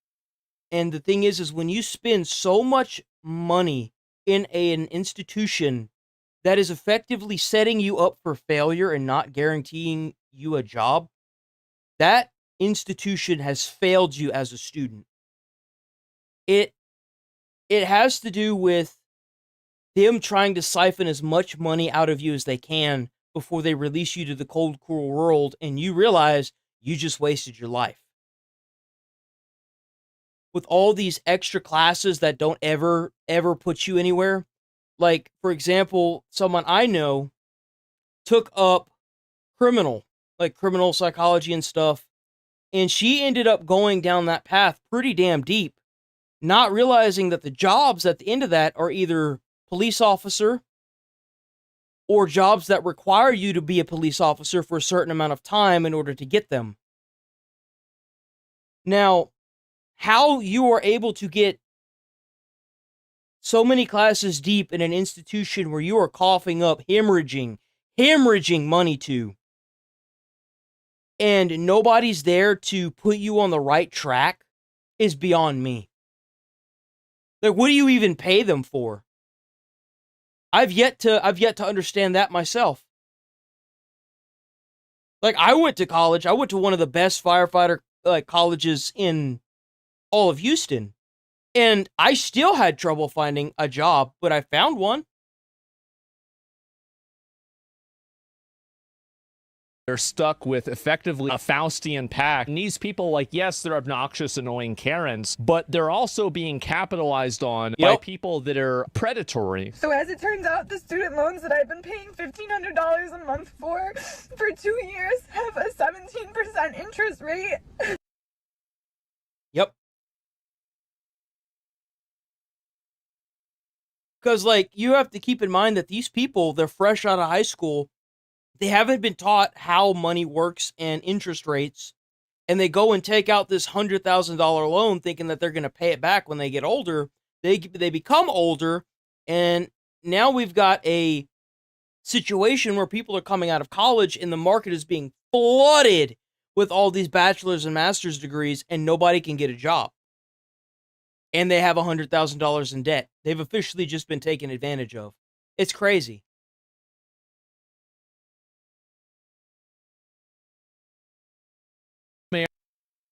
Here we go. Mayor Brandon Johnson signs order for ice-free zones. You know, by the way, this is the stupidest thing I've ever heard.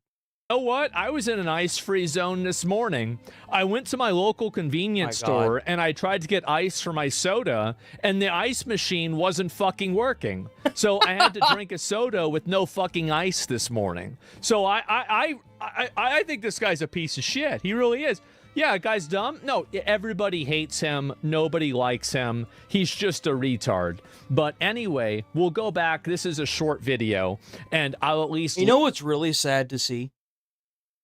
Is that the people that are in these states that see this going on, that see what the mayors are doing, they are effectively going to switch sides to make sure that this person doesn't get reelected.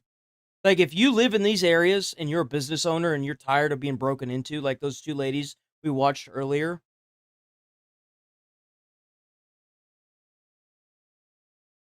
bro, could not say more, could not say less. Hell yeah, Black Block, Mluke.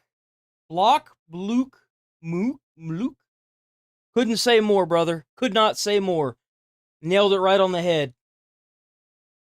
But, like, these people, these mayors that are advocating for all this violence in their states, they're going to end up making the states turn red, is what they're going to do. They're going to make it even harder to find blue political advocates because they're so busy ruining everything, and they're making themselves look bad by doing this stuff too. Because Trump is trying to put out there, let's clean up the state with the National Guard, let's get all these criminals arrested, let's get them out of here. And you've got a business owner that's been shot 3 times and is tired of their facility being broken into. And then you've got the mayor putting up ice-free zones. And it's like, who's really the bad guy here? If you want to look at it optically, it don't look good. Look at it for a couple of minutes here. So, it's a 48-minute... there's no way I can listen to this retard for 48 minutes. Actually, there is, but I'm not going to. And anyway, what's this here? This is using city property. Okay. This is Chicago's very own WGN Midday News. Morning, I'm Lourdes Duarte in for... The Confederacy should have thought of this. I mean, Robert E. Lee and them, they could have just written up an executive order that said the federal government can't come into here and tell us what to do. Right? Yo. Perfect, right? Like, yo, that would have solved the Civil War. We wouldn't have even had one, right? You telling me we had that war all for nothing? Right? So many people dead for nothing. God damn. For Patrick Elwood. And I'm Dina Bair. Thank you for joining us. Judy Wang. Yeah, think about how many wars we could have solved with that. We wouldn't have even had to leave we would have even had we wouldn't have had to have dumped the tea over the ships, you know? Like we could have just signed something up and we would have been good to go. She had to look at her template. Action is needed to rein in what he called a rogue administration. Bro, it's not a rogue administration, dude. He was voted in legally using democracy. Like, you can't just... I mean, I guess you can to an extent until you get put out of office, which I'm fairly certain is going to happen to these mayors that are doing this. LA is just as bad. I'm sure the next time this re-election comes up, these people are going to be kind of cooked. Can't imagine they actually think this is going to do anything, right? There's no way. Because they're federal agents. They're from the federal government. The federal government rules all. Like, and I get, like, there's supposed to be state level laws and whatnot, but come on. Wow, look at all those rich people in that room clapping for things they never have to fucking deal with. I guarantee you each one of these fuckers has like a multi-million-dollar mansion they got with taxpayer money, and they go to every night, and they never have to worry about their car being broken into. They don't ever have to worry about dealing with any of the bad decisions they make by releasing all these criminals back onto the streets and defunding their own police. Look at that. Isn't that kind of crazy how that works? Look at that. You might not know it, but these are actually all of his supporters in the entire state together. This is all of them. A minute. So it says they're not allowed to do it, but you're also not allowed to enforce it? That's hilarious. Well, I mean, I was just thinking that too. Like, so the police have already been told, based on the communications from the radios that we've heard, that they're not allowed to enforce anything around the ICE agent facilities. That includes assault and riots, right? So, does that mean that technically this thing being signed in is just completely useless? It's just a piece of paper and a sign? Like, is that it? Because they're not going to interfere with the ICE agents because they don't want the police anywhere near them. So, what was even the point? Like, who are you advocating for, Mayor? Like, who are you doing this for? Like, I'm in Texas, and I'm thinking to myself, if this person was above me, and my fiance's car has been broken into, like, 3 times, if my car had been broken into 3 times, one of those times led to a high-speed pursuit, who is it that you are signing these declarations, like, this stuff for? Who are you catering to? Like, what planet are you even on? Are you on the moon filming this? So, this is why apparently everybody hates this retard over in Chicago, is that he's wasting everybody's time with this bullshit. Basically, I mean, you're living on a full loot PvP server. Mm-hmm. You can't afford groceries. The roads are fucked up. The schools are full of retards and guns. And this guy's writing out cosmetic executive orders so he can fight against Trump. Are we trying to talk about her not? Like, She was the lady that used her car like a battering ram against agent vehicles. No, I remember this. She got shot. She's lucky. I think she lived. I think that's a little unfortunate because anytime you want to attack a peacekeeper or an officer of any form of color, you don't need to be in society. You either need to be locked up for the rest of your life or you need to be dead. I'm sorry. Like, those people, police officers, are there to help. There's some bad apples in there, just like there's bad apples for firefighters, but no, just no. Sorry, if you're showing up to square off with the federal agents, and you have a semi-automatic weapon, yeah, they're gonna pop you off. Exactly. They're gonna kill you graveyard dead, like that Florida sheriff said. Duh. We will kill you graveyard dead. That's what he said. Federal charges. Today's order was the mayor's. The phrasing there, I did, and let's go back and listen to that again. Were forced to defend themselves because agents at 39. So there's no explanation of what happened. There's no explanation of, like, really what the situation was at all. Yeah, that is very interesting, isn't it? Because we know what happened. I pulled that video up when we reacted to it. The Fox, version of it. Like, we saw her using her car as a battering ram. She just so happened to have a semi-automatic weapon in her vehicle at the time. Like, that's kind of crazy. Like, she was backing up and, moved the car a few, 100 feet easily. They just kind of lay out facts and then let people assume. It's phrased in a way that I think kind of tries to make the officers look like the agitators. Yeah, exactly. Like, this lady just started backing her vehicle up and then, like, full on, like, gas pedal ramming the back of a police cruiser, and, like, did it until it moved a few hundred feet, like, over, like, it was forward, over to the right, and then more. So, like, it's kind of crazy that they would word it in a way that, well, I mean, it makes sense, especially if you're trying to keep this discontent going and this anarchy. No context. Yeah, exactly. It's media. No, and once you see it, it's like, I hate to use such a cliche thing, but it's like being able to see the lines of code in the Matrix.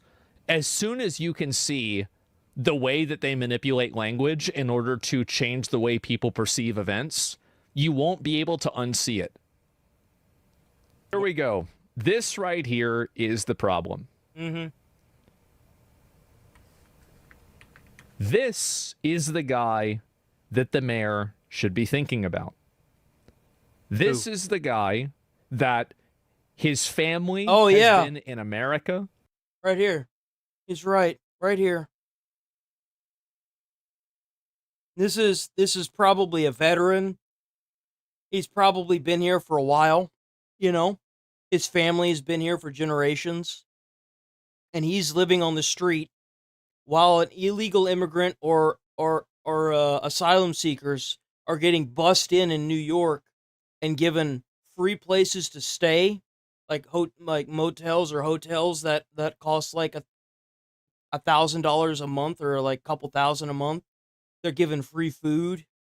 They're given like free health care. But somebody like this who probably served our country, who's a veteran, sitting here on the side of the road with, like, how do you allow this? How do you do the mental gymnastics to justify this? Seriously. I just don't think I ever want to understand how you can sit there and do this. For probably generations, he served his fucking country, and he's sitting out there on the fucking street.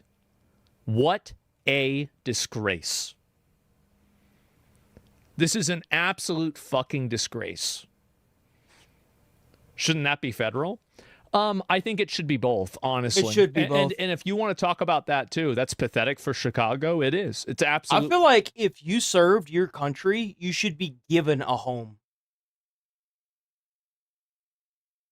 Depending on if you're married or with somebody and you plan on, like if you're serving in active military and you're not currently married and you get married before you leave serving military, you should be given a 3-bedroom house. You should. It should be by law. It's one of the perks you get for being part of the active military. There's so much equipment that is just sitting there. Even whenever they fled Afghanistan, they left so much equipment, even with the keys in the ignition, that were worth millions of dollars, and we can't afford these people a home? Come on. They should be entitled to a car and a home with free insurance and fully paid off everything. Period. That should be a standard for these people. And their health care should be free, 100%. For fuck's sake, they serve the country. Like, what is this? Pathetic. Like, some of them have had to do things for their country they can't even speak about or even get another job that is around what they were doing in the military. Like, if you were a radio guy, you couldn't get another job around a radio because you saw the person that was next to you that also had a radio get his brain splattered on the fucking pavement. Like, what is this even, like, why is this even a thing? What does that have to do with ICE? Simple. Whenever you're diverting resources, funds, time, and energy into making cosmetic, performative laws, rather than trying to affect real legitimate change for the citizens that have elected you to help them, you are, in my opinion, betraying your responsibilities as a public servant. That's why I don't think he's going to be reelected. I won't be super surprised if he got reelected, but I just don't see it happening. It's crazy that they want to sit here and he wants to sit here and say that they're the tyrants, yet you've got people that you're advocating actively for violence on going and shooting illegal immigrants in your facility, in the ICE facilities, because you've called to violence so much that they couldn't even find a fucking ICE agent to shoot. They're sitting there shooting people that are locked up in the cell that could not even leave. Do you understand how much chaos this stirs up? Well, then you should look inwards because your city is in turmoil. It's the federal law that says that you're not able to come into the country illegally. Yeah, there you go. But besides that, what he means to say is, we have to listen to all the laws except that one. Mm-hmm. Not check this administration. It's that mental gymnastics right there, hard at work to try and, for whatever reason, make it seem like this is okay to do. Chicago will. I feel like if this guy ever gets booted out of office, they need to look at his finances and see if he was working for a foreign country. And then if he was, they need to charge his ass with treason. This all comes from somewhere. No sane person would look at what's going on in these states like this. And so everyone's aware. They're having to do this not because they want to take over the damn city. It's because they've told the police in the area not to respond to any assaults or rioting that's going on around these facilities. So the federal government has to use more money and resources and send the National Guard in to protect these facilities because the police that are around these facilities are not allowed to get involved. That's why they're doing this. There's a lot of misinformation going on. That's what's going on.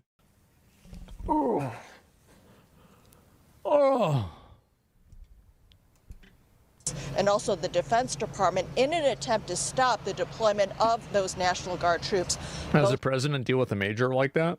Well, there's a lot of things that Trump can do. Like, what I would want to see Trump do is to just categorically withhold all funding from Chicago. I think that's what he should do, personally. I think it's a start.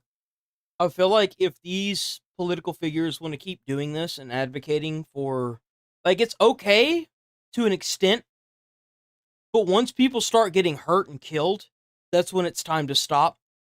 They sit up there with those microphones and they advocate and call Trump these things. It doesn't matter who he is. Could be Biden, could be Kamala, could be Trump, could be fucking Bush. I don't give a fuck. I don't care who is running the United States. What matters is he is the president of the United States of America. And when you have these individual states that are collectively like 2 or 3, I think there's like 2 or 3 of these fucking states out of 50 that want to sit here and keep doing this, they need to cut all funding, they need to roll in the US military, and they need to put these fuckers in handcuffs. They need to do a thorough, extensive investigation of these people, figure out who's paying them to say this retarded shit, and put their ass in jail for treason. I guarantee you it's going to be a foreign country that's doing this. I promise you.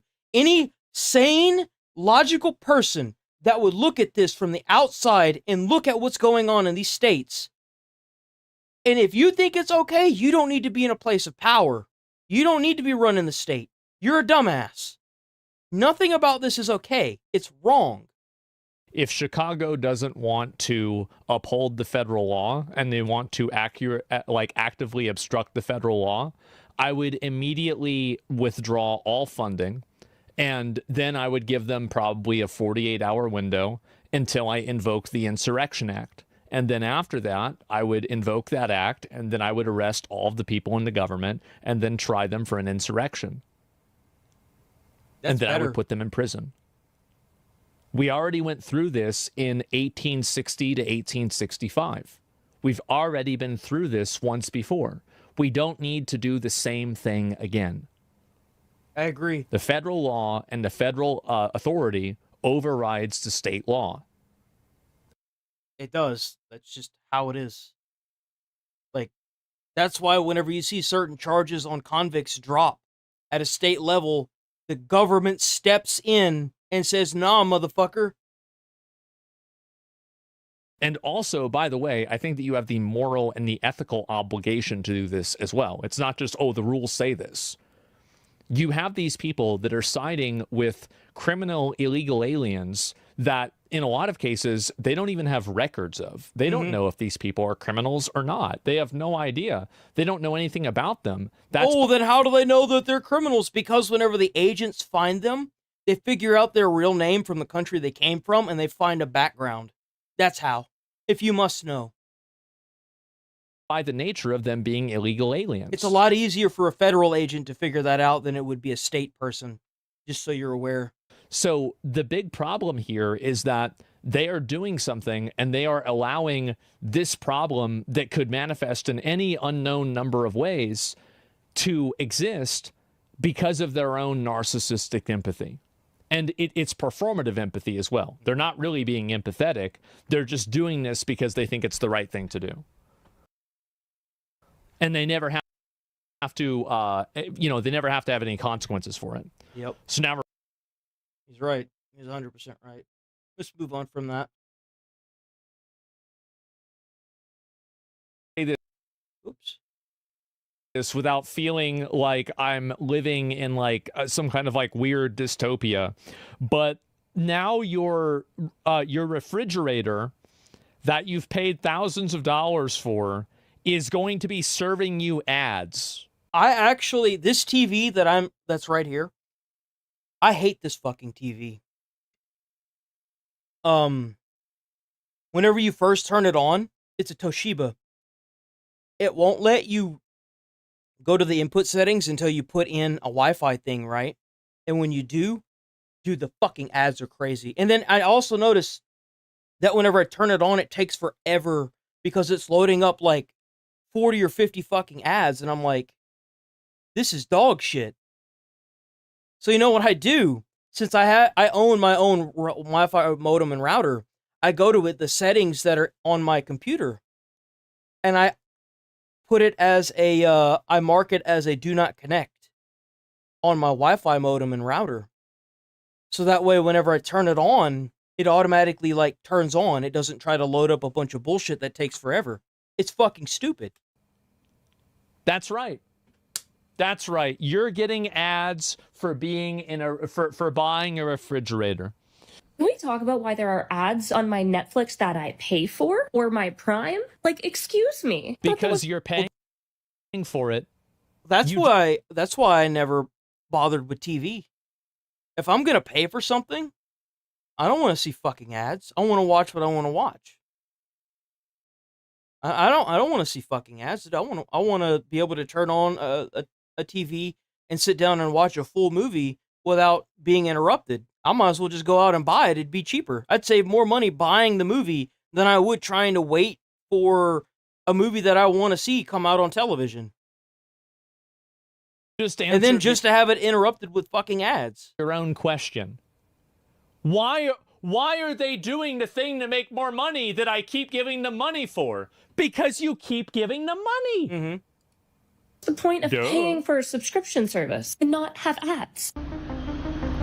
There's no way of escaping Myrtle Beach pirate ads? What does a guy have to do to watch a video without getting 45 seconds of unskippable ads in your face?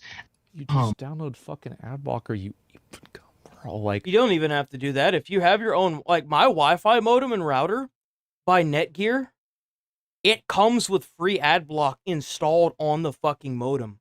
So like I could have like 3 levels of ad block if I wanted. I could download and install an ad blocker.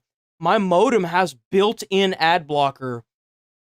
And like, then on top of that, I could probably get a VPN to a country that doesn't allow ads like that. Like, I could have technically 3 levels of ad block if I wanted. We have a big problem. Like, that's a young guy, right? This is what's happened with computers. And tell me if you guys feel like this is kind of where... So, give me a minute. Let me show you this. Oh man, we got the famous Asmon drawing.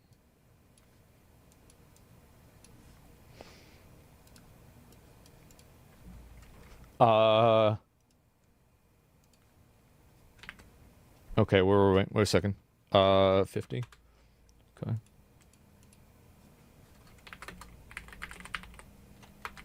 Where percent retarded with computer. Millennials are, let's say, 20% retarded with computer.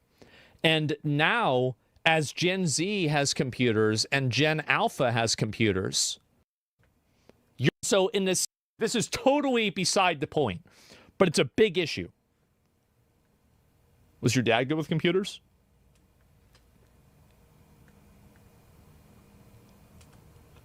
My mom said that one day, my dad said that his hands will never touch a keyboard.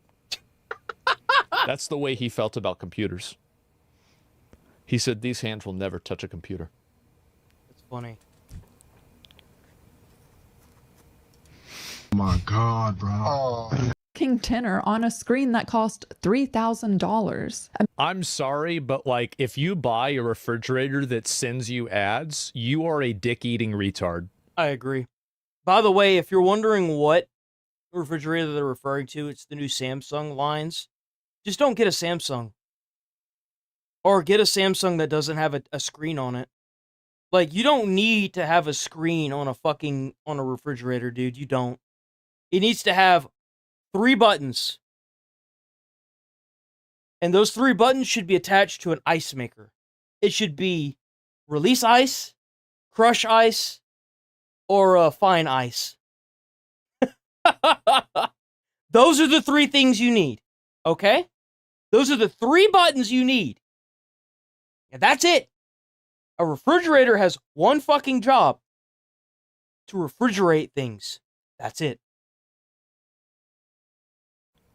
And water, that's right. And water. It should also have a little indicator that says when the filter's bad. That's it. You're a dick-eating retard. Americans saw 500 ads. Oh, but it can connect to your phone. I don't give a fuck what it can connect to. It's got one fucking job. To keep things cool. Or frozen. That's it. Let's not complicate that. Let's not, like, it's not bad enough. Shit's already expensive. Let's add a screen to it and charge $2,000 extra and then slap ads on. You're fucking stupid. You're dumb. You're dumb. Stop talking. In the 1970s, but today that number is over 5,000 ads. Oh my God. And executives are just getting started. Let me show you exactly what Samsung is doing. To enhance our service and offer additional content to users, advertisements will be displayed on the cover screen for the weather, color, and daily board themes. What do you mean additional content to users? What user is asking for additional content? Look at all that fucking garbage, dude. Look at all that goddamn garbage, bro. Look at all that shit. What the fuck you need all this shit for? Bro, you don't need all this shit on a fucking refrigerator. The hell is all this crap? All this stupid shit. That's stupid. Asking for additional content in the form of advertisements playing on their refrigerator screen. And of course, Samsung claims this is for your convenience. Speaking of which, this video is sponsored by... Just kidding, I don't do sponsors. This is one of the refrigerators receiving the ad update. The good one. Bespoke AI 4-door flex. I don't know why they're... Why does the fucking refrigerator need AI? It's a refrigerator. We've been doing it fine for hundreds of years. Why would we change now? We moved from having a box that we stick ice cubes in to keep everything cool to an electronic refrigerator that over time have gotten better and more efficient. Why the fuck would we need to put AI on a refrigerator? Why? These things as if they're car models, but the price is $3,000. You literally pay $3,000 for a fucking oversized, glorified cell phone. You knock it's like $5,000. It was $5,000. That was $4,999. That was a $5,000 refrigerator at one point. Are you fucking kidding me? Hey, nobody. Hey, what? $4,000 for a fucking refrigerator? Bro, I go to I remember when Walmart used to sell refrigerators. The bitches were like $500. It was great. Get you one of those old school white ones, like the Rubbermaid or whatever that's called. Get you one of those. Get you like a knockoff fucking refrigerator. At least you know them bitches will actually work. And you know what really sucks about these big ass expensive refrigerators like this? Is they purposely make it with like certain parts that break, so you have to call in and get repairs. So you end up spending more money. Like, that's crazy. That's a computer. $399. At least that's what it says today. Because that's not even like a bad. That's a good computer. That's like a good computer. When I looked at this exact model, it said $2,949, and I wrote that number. AI vision inside? Wait, so the refrigerator has AI vision? What the fuck? If you're wondering, I know what it's for. So there are like sensors inside the refrigerator. Like if you put bananas in the refrigerator and I don't know, like if you do certain things, like if you buy certain things and put it in the refrigerator, it like for example, like pregnant women eat certain things, it'll think that you're pregnant, and then on the actual face of the screen, it'll show you ads that will make you want to buy stuff because you have the pregnant cravings. Or like, you know, like if you're high and you are reaching in the refrigerator to get something to snack on, and you do it like ever so often, it'll give you an ad that shows like bags of chips or something that you get cravings for whenever you're, you know, high. So that's what it's for. It's for you to spend money. In preparation for this video. So that tells me that they're actually doing dynamic pricing, maybe even AI dynamic pricing. If we look at some... All of them do this based off of, they do it through IP address, telemetry based off of income in the area. They totally have this mathed out to a science. They min-maxed this like years ago. And they can calibrate the exact price point that they think they can generate a sale at. Yep. It's super common. Anybody that knows anything about advertising knows all about this. It's just regional pricing on steroids, basically. Yep. Some of the selling points of owning this very expensive refrigerator, one of those is AI vision inside. I don't know how you could justify a $5,000 refrigerator. I'm sorry. Like, there ain't no way in hell. Like a $5,000, like I could be the richest man on the fucking planet, and I would never buy a $5,000 fucking refrigerator. A refrigerator doesn't need to be $5,000. You could literally buy 7 refrigerators at like $500 a piece and have triple, if not quadruple, the amount of space before you'd ever even reach a $5,000 fucking refrigerator. Keep track of what's inside. Just to have ads like beamed into your fucking head. So can the company. This review says, "Help me please. Last upgrade put advertising and news streaming across my fridge." So you know what you do? You get yourself your own Wi-Fi modem and router, and then because immediately whenever I heard this, I was like, oh, I know how to fix that. You just go onto the thing and you disconnect it from the internet. You need to change the temp on the refrigerator, that thing that nobody really does. Unless like something's fucked up somewhere, you just reconnect it to the internet, and then once you're done with that, you go back onto your Wi-Fi modem and router and you block it from being able to use the internet again. That's what you do. A fucking refrigerator doesn't need to be updated. That's stupid. Who the fuck uses that? No. Yeah, no, she's right about that. So in the UK, what they're probably going to do in 3 years is that if you have more than 3 things of ice cream in your house, in your freezer, your smart refrigerator will be able to tell that. They'll send that information to the UK government. The UK government will come and arrest you and put you in jail for eating too much ice cream. Yeah, it's... You know what's crazy? Is that he's not far off, because I think there's a new thing in the UK where you can't drink soda until, I think it's either you have to be a certain age to drink it, or you're not allowed to have a certain amount of it unless you're a certain age. which, by the way, I think is fair because there's a lot of statistics that show that sugar is as addictive as crack cocaine. And apparently sugar really fucks with your body. Like it fucks your brain up. It fucks your organs up, makes you have like diabetes and all kinds of other shit. So like, I think that this is that's a long time coming, but a lot of people see it as like the UK taking over more. Sugar's bad for you. I don't know if anyone's really aware of that, but sugar is like really bad for you. Like it's bad. It's as bad as like drinking alcohol. It fucks your body up. Like, go and look up all the studies that they've done with sugar for rats and stuff. Like, it's extremely addicting. Like, just like if you give sugar to a dog, look at how it reacts. It tells you everything you need to know. It's going to be a charge. It should be illegal, exactly. I do not want ads or Which, news. by the way, I'm joking about this, but I'm not completely joking about it. I think that there's a world where that happens. I'm being serious. Click this button here. Oh, look at all this lovely What is all that shit? The fuck you need all that shit for? What is that shit? Oh, is that like all the time? Dude, I don't like that. So you realize that this thing is taking pictures of all the stuff you put in and out of the refrigerator? And it's beaming it online? What the fuck? stuff. Lovely. Do you see this? This would be pretty good if, like, you were a girl and you were worried that, like, your boyfriend was cheating on you.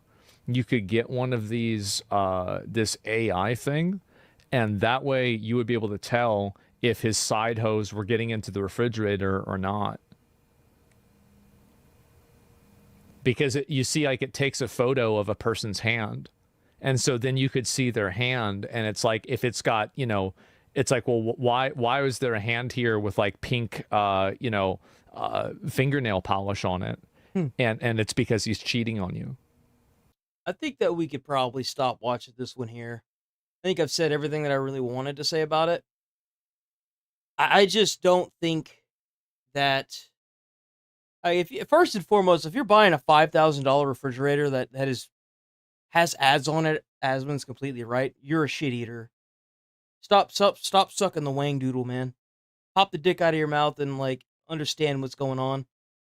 There's so many refurbished refrigerators that you could get like for like $300-$400. Spending $5,000 on a refrigerator is outrageous. How's it going, Chase? The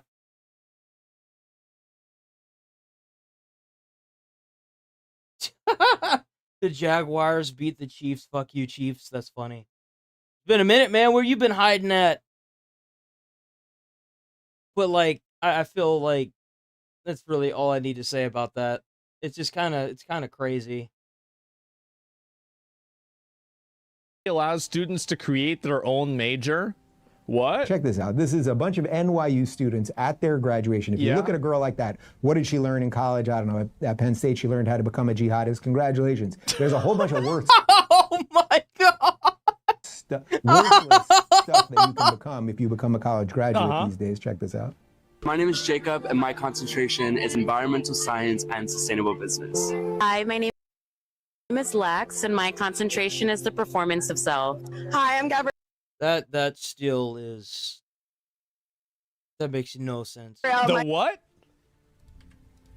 You know, essentially, these people have gone to school for for about 5 years.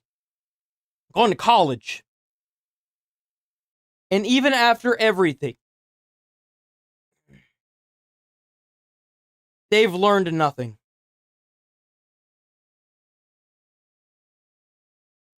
These people that have never worked a day in their life, that have had mommy and daddy pay for the majority of their school, or they've taken out a massive student loan, that are about to hit the workforce, that have these beliefs and these morals, they're going to have to put that shit aside to do their job. Or they're going to have a really rough time in the job market. Especially nowadays. Because, like, that's like one of the first things you learn whenever you get a job, is your morals. They don't give a fuck about that. They can give a rat's ass about that. if you work retail, you're gonna have to suck up your morals and deal with a very disgruntled and angry customer who's probably calling you a lot of very nasty shit. And the last thing that you want to do is lose your job because you went off on them. You know, that student loan's not going to pay itself. Hi, my name is Lex, and my concentration is the performance of self. Okay, so you made that one up. Hi, I'm Gabrielle. My concentration is creative direction, production, and narrative through the arts, performance, and written word. Hi, my name is Karina Gomez, and my concentration is in journalism and Latin American studies, with an emphasis in human rights. It started good, but then it just fell off. What? Memory and... We started off so strong. Everything was going so well. Political violence. Hi, my name is Stephanie Lee, and I studied... Is this just like a daycare for Karens? Yeah, why are there so many... This is like a Karen factory. Where are the men at? Did they not do any of the men because they were like too based? I feel like this is this is like discovering like a wasp's nest. It's like you keep getting stung by wasps. Like, where the fuck are these coming from? And you see it, it's like, oh shit, that's where they're coming from. Sociology and environmental communication. Hi, my name is Reed, and I study music business and gender Adult studies. daycare. Hi, my name is Dominique, and I study... Why is it that every single one of these people's job, like these things, is all like bullshit? Why is it that none of them are like, you know, my degree is in, you know, like understanding how C++ can integrate with current and future AI systems and how to, you know, make sustainable programs. Yo, that's gonna be the new thing. Like, if you are going to college right now, you need to get like a master's in AI stuff. Anything that you can do, like electronic wise, that integrates AI into the class, you need to be on that shit. You will make good money. AI is going to be the new thing. There will be an abundance of people that will be working, like jobs that require you to work with and like edit code in AI. If you can pick up an AI course in college right now, it will be more beneficial to you than anything else you could try to go in. 100%. Programming 100,000% with language models. Like, why is it that it's never in like accounting with like a focus on you know, like, let me think of a good way to do accounting. Yeah, like international accounting, right? Yeah, it's always what I'm saying. It's always bullshit. It's always soft science bullshit. It is. Care politics with a minor in disabilities. Care politics. You know what she's going to do with that degree? She's going to take that degree and she's going to put it up on her shelf and it's going to collect fucking dust. You know why? Because no job's going to hire you for that. Oh. Studies. My name is Elliot Wright, and my concentration is art as a social... How much you want to make a bet most of these kids that got out, these people like this, they're getting out of college and they're going to go right into a family business? How much you want to make a bet? Are they going to get a job based on... if they get a job, they're going to get jobs based on family connections. This is crazy. This is adult daycare.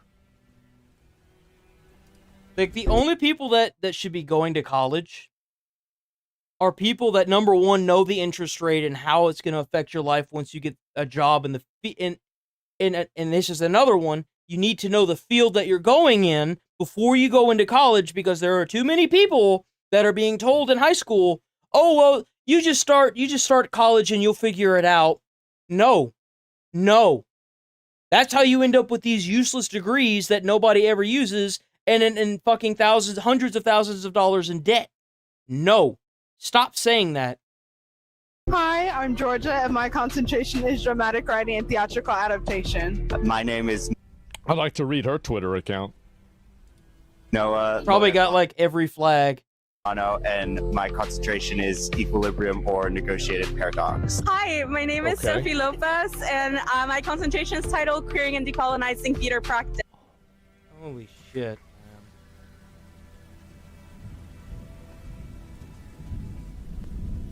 How the fuck do these people function? I don't get it. I really don't get it. I'm not even trying to be mean. Like, how do you function in society? Like, how? You have to come from a rich family, dude. There's no way. Oh my god. Oh my god. Oh god. No. I mean, you can clearly see where she's going with this, right? Because like theater is like derivative of Europeans, and you know, you can clearly see where it's going in that direction, right? Like yeah, oh wow. Her degree is in discrimination? Yes. Wow. This is and this is what this is what people's money is going towards. So, and I want you guys to see this. There's a lot of people that get degrees and stuff like this, and they can't find a job. I wonder why. Yes. You got the market flooded with all these useless fucking degrees. That's why. Hi, my name is Maya, and my concentration is journalism, post-colonial studies, and psychoanalysis. Hey, that one's pretty good. Hey, that's a good one. You could probably snag a few jobs with that one. All right. W. Okay, that's probably one of the best ones that we've had so far. That's good. Hi, Louise. I'm graduating with a concentration in philosophy of science and theater. My name is W. Hey, that's a good one too. Yeah, no, like science, you can't go wrong with becoming a scientist, dude. Scientists make a lot of money. And they don't have enough scientists. That's another problem, is they don't have enough scientists. We could never have enough scientists in the world, for sure. Like, absolutely. Great. And my concentration is titled The Criminal Mind, which is surrounded on criminology and applied psychology. That's another good one. That's a phenomenal one. That means that she can get a job in, probably in the police force.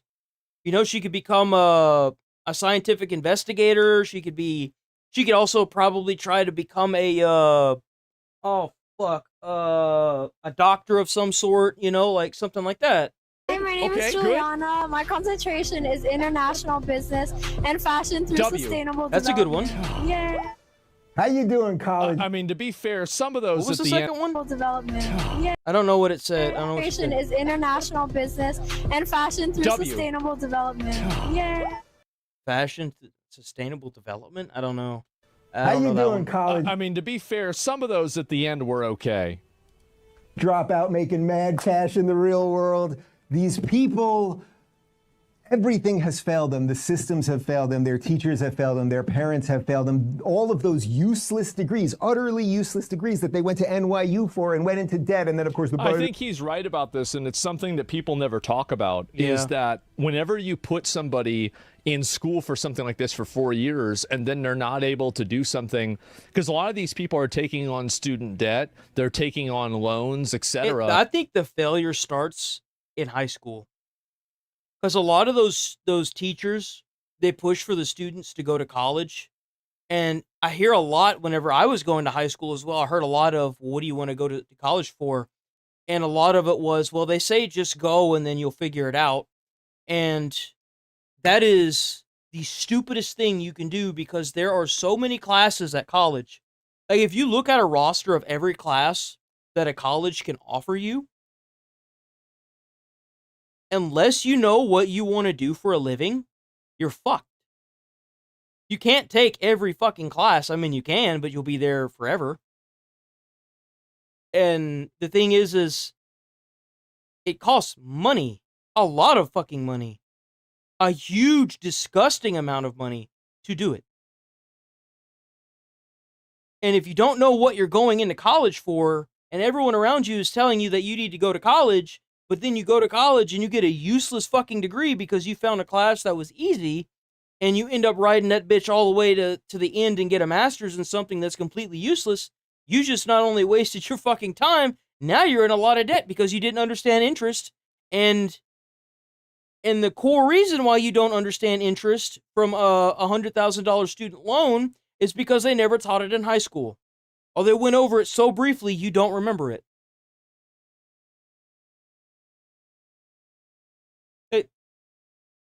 In order to finance this education, and now they're stuck with effectively a a Faustian pact with the U.S. government that can never be broken, and their wage slaves. And he's right. Even if you file for bankruptcy and lose everything, those loans from the U.S. government will never go away. They will always be there.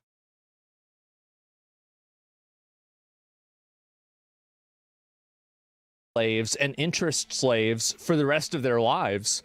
And really, I mean, these people, like, yes, they're obnoxious, annoying Karens, but they're also being capitalized on by people that are predatory. And I think that it's predatory to do this for people. And everybody has the right to do what they want to do. But at the same time, I think that you have to look at the ethics of this and think about, is this really a good thing to be promoting whenever people know they're not going to be able to get a job like this, and then they're going to be stuck with all of this debt forever? I don't know. I find it to be problematic. I do. Like, maybe. And in a lot of instances, like, if you know how to do finances really well enough that you can calculate how much your debt you're going to have to take out and how much by the time you get your job, this is assumed that you know what job or career you want once you leave college, and how long it would take for you to pay it off with other, like, if you factor in inflation and you factor in the cost of living in the amount of time, which you can do, you can figure out pretty quickly if it's going to be worth the time that you're going to have to put into it in order to get that degree, to get that job you're aiming for. But the thing is that a lot of high schoolers who should have adults doing this for them don't do that, and they just go out into the world now that they're 18 and take on this, what is essentially like the demon contract or the devil contract for the rest of their lives, not realizing how this is going to affect their lives. And then they go into college, and then they get out in like 5 or 6 years or however long they're in college, and they realize that now that they've been paying on this student loan debt at like 7 or 13% interest, that they've barely even scraped away the amount of money they owe this loan. I'm the most empathetic streamer, so a lot of people, might not know that, but I am. In a way, I feel bad for them because they're being set up. And they don't know any better because they're 18. I feel like you shouldn't even be able to take out a loan that's life ruining like that until you're at least 25. Straight up. Like, you shouldn't be able to take out, like, as an 18-year-old, me and you both know, everyone who has been 18, there ain't no way in hell you would take out $100,000 worth of student loan or loans and know what the hell to do with it. I could now at 25. Sure. Or at 30. Sure. But at 18, you're a fucking kid. You're a child still. Hell, you're practically out of fucking diapers. How the hell are you able to take out $100,000 or $50,000 or $20,000 or hell, even $10,000 worth of debt that is effectively life ruining at the age of 18 before you can even drink?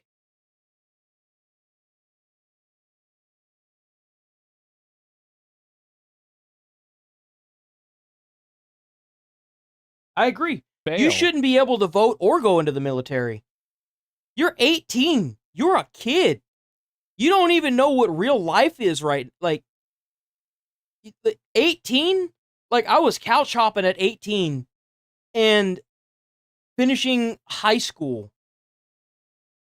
And then I worked at Sonic and I afforded a tiny little apartment that was a fucking roach motel. It's terrible. But I was smart enough to know the red flags when people were saying go to college. And I was like, hell no. Bro, I don't even have a car. I don't even have the ability to get like a driver's license. Fuck no. Why the fuck would I want to go to college? Like, you shouldn't even be able to make that decision at 18. Fuck no. I guarantee you, if you had other people that had to sign off on a student loan that big, like your parents or your grandparents or somebody that has to do it with you, like any car, like if you go buy a car, 9 times out of 10, they're going to charge you out the ass unless you have a cosigner. But if they force cosigners on these fucking student loans like this, where the adults that are around you have to offer up property in order for them to do this, this shit will stop instantaneously. Instantaneously, it will stop.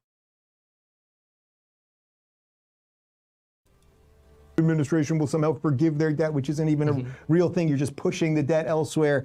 They are going to become baristas at Starbucks, and they'll do that. Well, they're probably going to do that with robots soon. So I don't know about that. For about 6 months, they will then tell you that Starbucks is part of the evil capitalist system. They will strap on a suicide bomb and they will blow up a bus. That's what the future is God for damn. these people. Jesus.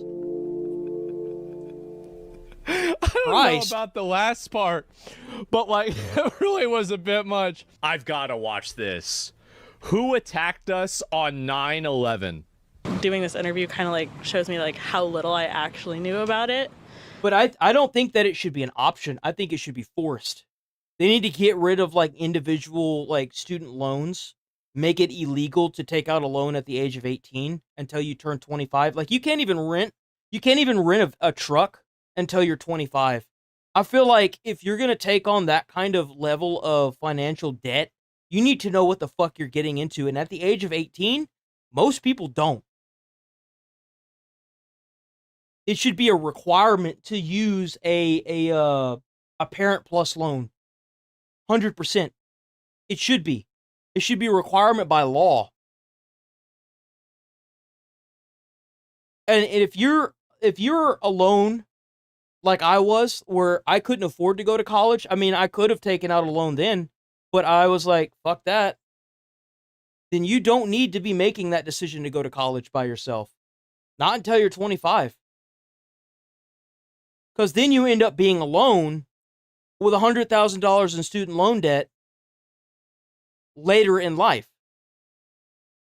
You're still in the same position, but it's later in life. No. It's kind of scary. Like, I went and became a firefighter at the age of 25. I had to go to college for it. I had no problems. I had to go to a firefighter academy that was paramilitary. I got yelled at, screamed at. It was hot out there. I had to get ready for finals.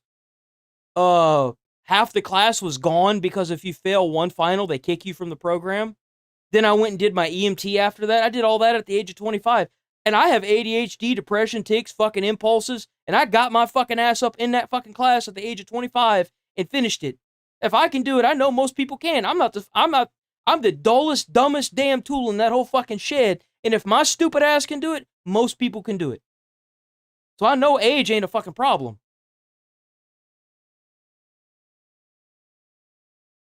Hey guys, it's Kara Zupkis with Young America's Foundation. As the 21st anniversary of the 9/11 terrorist attacks approaches, we're here at George Mason University where we're talking to students to see just how much they know about what actually happened on September 11th and if they think that their schools are doing a good enough job of teaching what happened on that tragic day. I ain't gonna lie, I'm not fully aware of the whole war part of it, but I do know that Afghanistan, or not necessarily Afghanistan, but the terrorist group, the Taliban and all that shit, and Osama obviously did that. I remember watching a documentary on how they got into the planes and did what they did.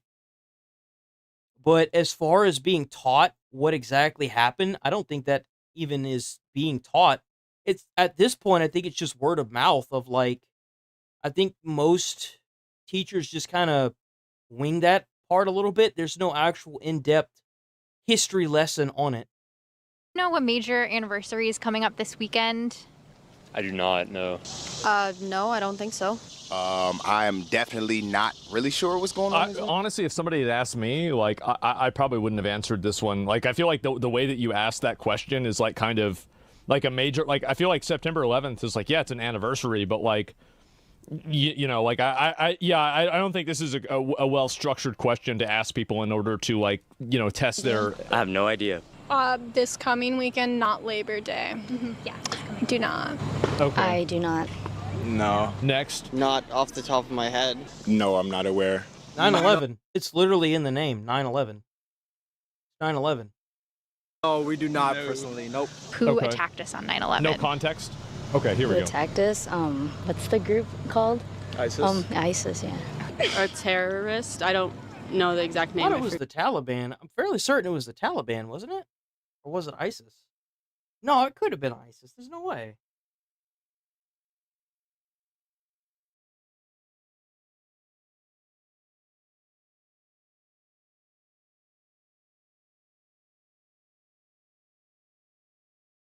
I know it was Osama bin Laden. It was Al Qaeda. It was Al Qaeda. That's what it was. That's right.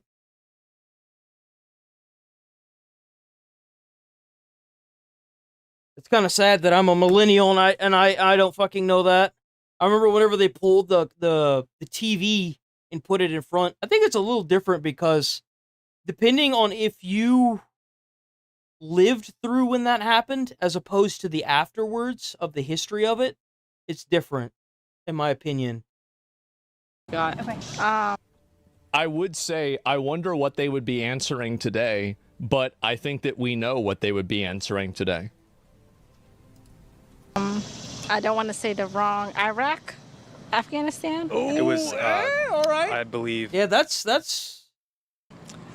group of terrorists that hijacked a few planes, flew them into the Twin Towers. Yeah? Osama Got- bin Laden. Oh, they know him. Yeah. Okay. And do you know like what terrorist group? Not specifically. Dude, hold on. I just gotta think. 1 second. there's been so many, dude. There's been so fucking many. Oh yeah. I did know. I did. We were taught this. Do you know who attacked us on 9/11? Very loosely, not really. Oh my God, I'm blanking on Osama bin Laden and the terrorist group. Yeah, it's a terrorist group. I just can't remember. Do you know why they attacked us? Like, what was their reasoning for attacking That us? I don't know. I don't know specifically why. I don't think I've heard anybody talk about why they attacked. Because, like, I grew up in a time where it wasn't, like, talked about in schools. We got to see it happen. Whatever like I said, the teacher pulled up, like, the TV, and we watched the first one had already happened, and then on the newscast, you could see the other plane hit the tower, right? And we watched that shit live as, like, fucking elementary fucking students. And it was fucking terrifying to see, that's for damn sure. I remember it so vividly, too. Because, like, they sat us all down, and we saw what was going on. I don't know necessarily the reason. I mean, they're just considered a terrorist group. I guess that's all I really have on that. I personally have no idea. Was it a retaliation of someone who was president at the time, like Bush? Revenge. For I don't know, the war they had back then. I kind of. Apparently, we were at war with them. That's the thing, I guess. Yeah, no, like, even whenever I was talking about it just now, dude, I got chills just thinking about it. Like, the time that I grew up with it, they didn't really have... I learned more about 9/11 going to college and learning why they have certain SOPs, standard operating procedures, in fire departments when it comes to terrorism, and why they have them about 9/11 and the aftermath than I did in actual school of teachers talking about it. So that's why I'm very, like, fuzzy, because the only times that I hear about it now are when other people like this talk about it, but I don't fully understand everything that happened. I mean, I know that it was obviously a terrorist attack. Osama had something to do with it. I remember everyone going ballistic because they found Osama and supposedly killed him, and they didn't have any pictures of it, so everyone was like, there's no proof. There's no proof, bullshit, this and that. And I know that. But as far as, like, going through any classes where they talked about it, there was nothing like that. True. Like, I mean, that's what some of them said. I mean, I feel like that's kind of the best answer we've had so far. I guess to... Because, like, it was during, like, I went to school when it happened. So, obviously, it was too soon to put it in the books that you would go over. So, maybe there's more in-depth bits that they've added. terrorize, I don't know, I guess. Probably not. We try to bring our country down, I guess. One of the reasons for that, trying to cause chaos. I wasn't born then. I don't know. I really don't know. It was kind of a, what's it called? They're trying to I mean, you can get the reason, at least I could, just by thinking of the definition of terrorism, which they were.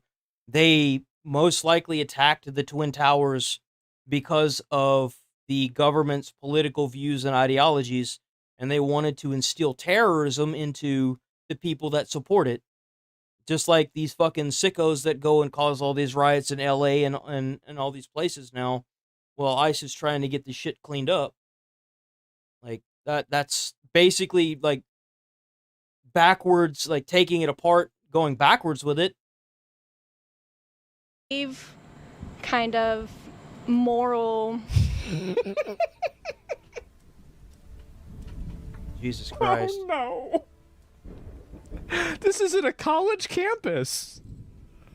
Trying to, fucking, I can't really make fun of them like that because I kind of understand where they're coming from, especially if, like, it's just nobody talks about it, especially if it's not in schools.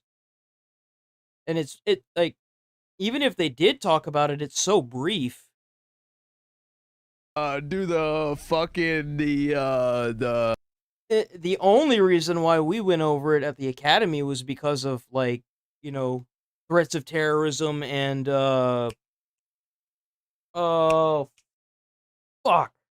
It's where you have a massive incident and you have a bunch of casualties and hurt people. Triage. They really covered it in triage as to what to do when you've got an incident like that. That's the only reason why we even went over it. The morals and everything, Yeah, they don't really cover any of the world wars either. Like, they do, but they don't really, like, cover it. They, like, go over it so briefly that shit, like something like that. Something we believe like that. over wars and things that people had going on between the both countries. Yeah, I don't know. I know they were just like extremists or something about the government. They're I don't like know. crazy or something. Do you think that schools, generally speaking, are doing a good enough job of teaching students about the importance of this anniversary and the significance I think with these sunglasses, this guy's gonna be based. of what happened that day? Not really. I remember only being taught about it twice, once in like 5th grade, the second time in 9th grade, and since then I haven't really heard much at all about it. So that's crazy. Yeah, I feel like you can see I forgot everything, so they probably should, you know, teach just a little bit more about what happened and why it's so important. Which really sucks because, like, they already pack so much into every class. They packed so much into every class, dude. All right. I think if self-awareness. Yeah, respectable. Sure, it can be improved on. I think it's just like taught as. It was the sunglasses, bro. Like, remember what I said before? Like, whenever you see one of those women with like those winged glasses, you know that you're about to hear some stupid shit, right? No, you want to hear something crazy? Think about this. If you were born in 2007, you're 18 now. Right. That'll make you feel real old. If the aviators are the opposite. Happened, and we should just know that it happened, which is so unfortunate. Like right now, like I can't give you a full-on answer about the event, which is honestly quite tragic. They don't really teach about it, and like doing this interview kind of like shows me like how little I actually knew about it. Yeah, it's kind of scary because it was such like a huge event that still is affecting the U.S. I suppose not, given I don't know, so I guess not. I personally don't think so, because I have no idea really the reasoning behind it. No. I haven't really heard of it much outside of like the anniversary of 9/11. God damn. So here's something else that'll fuck with your mind. Did you know that the number of people that are older than you will never be bigger? So the amount of people that are older than you will only ever get smaller. Let that sit around in your brain and rattle. So and that's everywhere in the world. So like that number of people that are above the age, like above you, that number is always getting smaller. It never gets bigger. I feel like high schools aren't really doing Nah, this is the reason everybody says, oh, well, how can you want to get rid of the Department of Education? Well, there you go. Educate the students. I think that they need to get out the No Child Left Behind rule. They need to tear that shit down. They do. They absolutely need to get rid of that.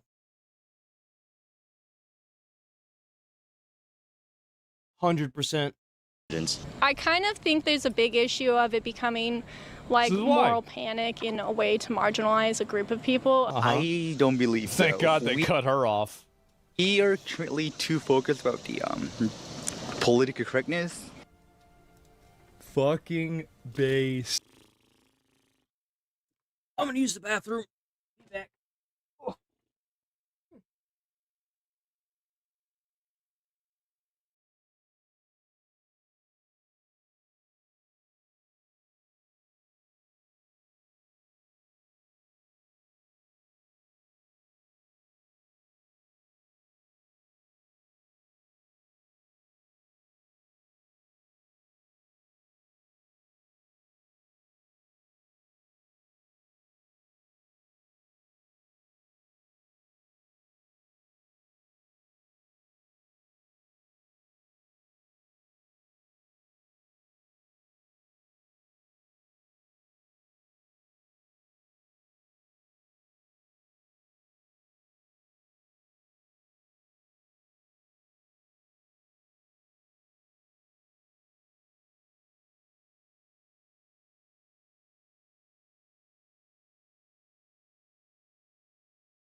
Okay, we bake. Damn, it's already 11. Damn, bro. Oh, damn. Look at that. Perfect. Boom. Let's get it. Check out Midwest Safety. Awesome channel. Check them out. They done went in the Mad Butcher shooting motherfuckers. They trying to shoot the police. On June It's probably gonna be a bad one, boys. It's probably gonna be a bad one, so lock in.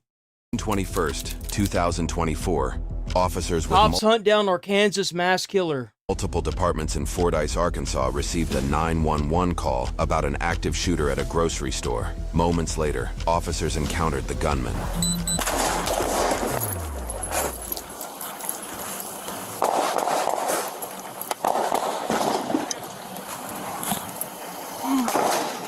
Oh, damn. I've been shot! I've been shot! By Rent-A-Center! Jesus.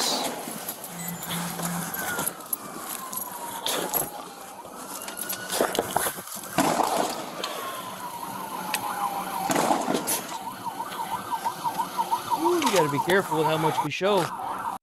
Gotta be careful.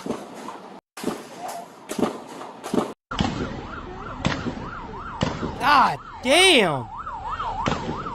There's somebody lying in the parking lot, shot.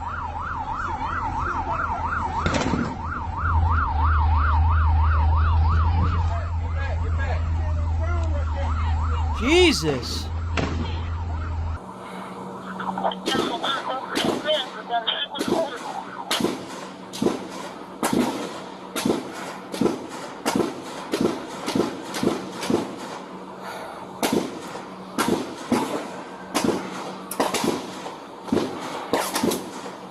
God damn, bro. You gotta be fucking kidding me. Jesus fucking Christ. We gotta be careful. We can't show.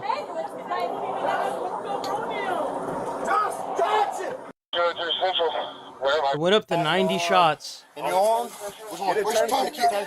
Where at in your arm? I don't know. You're caught and you're fine. You're right there. You're fine. You're fine, Tom. in the eyes. Keep it both of them. Come on. I need shit out my eyes. No, you got shot in the face a little bit, looks like. It's gonna fucking hurt, buddy. How are you, buddy? It's gonna hurt. Okay. I'm hurting. I'm missing a fucking tooth. It's all right. All right, buddy. On your side. On your side. On your side. Here. Right there. You're fine, buddy. Give me some air. Everybody they got.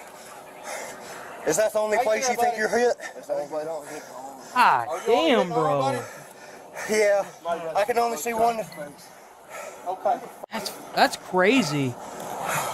Let's get that, get his vest off of him. Let's start taking him out. Side zip right here. Hey, you're losing a little bit of blood down there. Yeah. Man, it's getting to the point where we're gonna have little mini turrets on the fucking houses, man. Check his ass.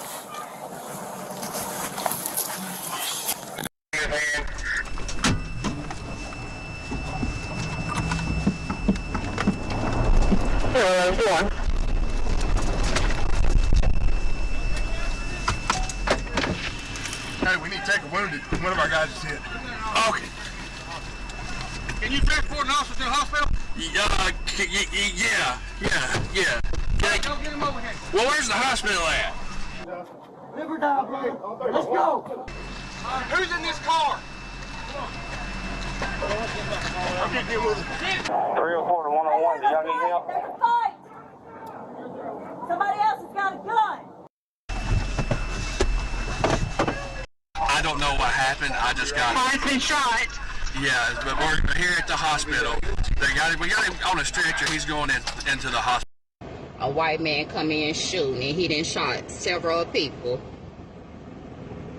Jeez. At our only store. Oh my God. This man over here, he shot is like 3 or 4 times. This lady in the parking lot, she might be dead, y'all. I got shot in the face too, Christy. Oh my God, he is shot in the face. He's got a wound to the back of the head and the side of the head. Is that the one you need? Yes. Here's your gloves. You all right? Yeah. Okay. I'm kind of like skimming through this because there's only so much of the blood that you can show in a YouTube video. And I don't want any problems from this, so Who was he? What did you come here to do this for? where's the shooter? Did they get the shooter already? I'm gonna go get my bigger IFAC, okay?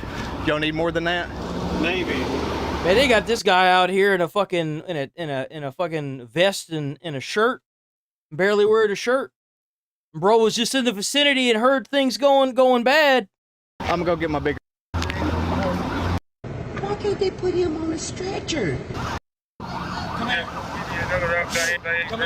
Clean, secure for medical personnel. That's a good question, actually. Hold on. Why can't they put him on a stretcher? If they don't know where the gunman is, they're not going to send in fire or EMS. And they're not going to do it because the scene's not safe. That's why. They got to get that. They got to get the gunman. I would assume that they don't know where he's at now. Come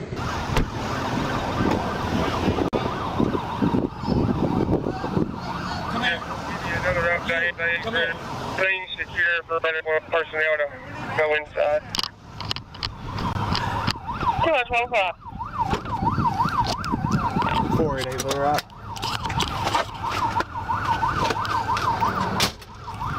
Man, is this lady dead? This lady haven't even moved yet.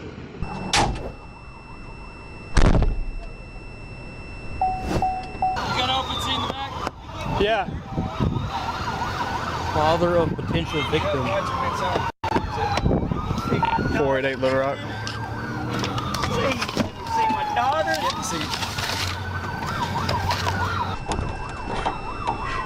And my daughter's in there. How's my daughter? You f***ing asshole! Oh, I bet that man was pissed, brother. That's the older one. I don't know how many are down. Hey, man. and another ambulance to come to the front of Mad Butcher. I don't know how many are down. Hey, man, I just want to know how my daughter is. One thing at a time, like, golly, dude. Why'd you handcuff him? Yeah, why'd you handcuff him? That's why I say, Lord, life is too short. You never know what can happen.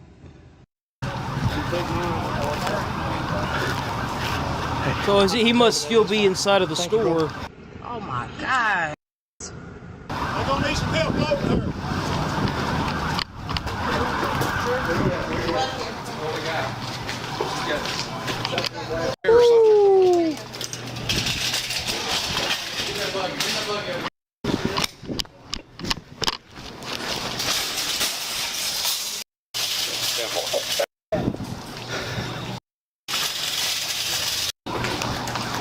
See if you can kick that door open when we get her out.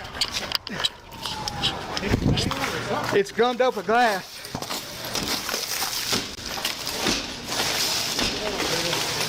I'm in the yard nurse and they told me to come inside. Hey, let's watch out, Billy.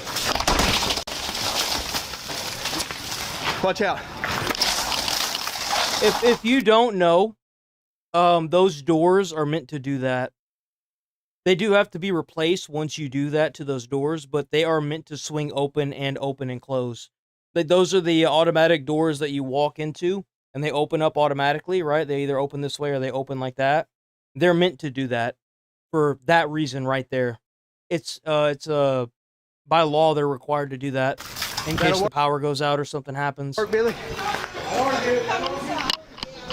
That's one of the things that I went over as a firefighter that they tell you about. Like, the reason why you have those push bars on doors is because of a crowd that had gotten crazy and a bunch of people were crushed and killed. That's why they have those safety bars.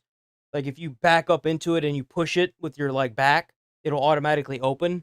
Certain types of buildings have to have those. That's why you see them a lot in schools. We got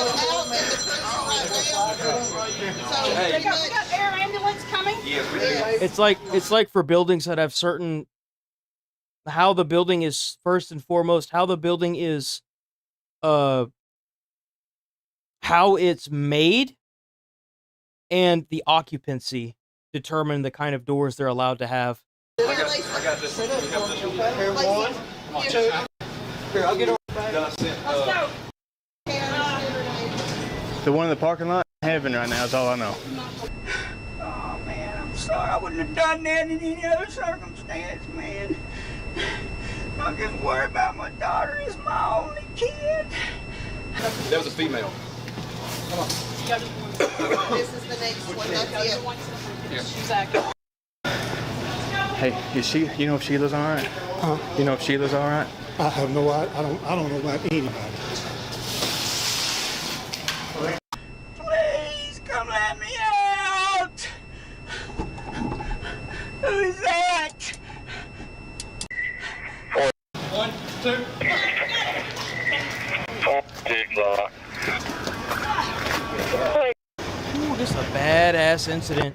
When you got the fucking police officers putting people in the back of their fucking cars, like, where's EMS at?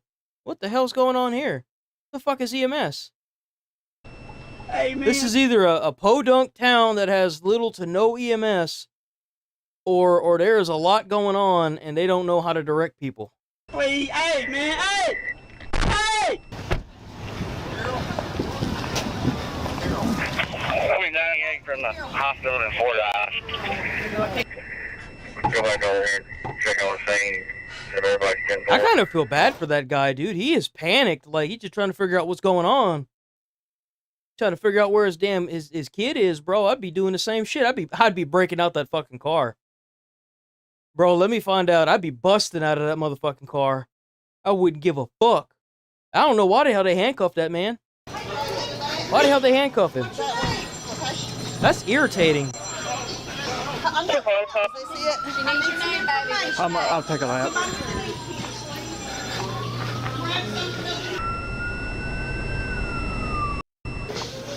Where's the shooter? The corner. One in the corner. A casualty in the corner.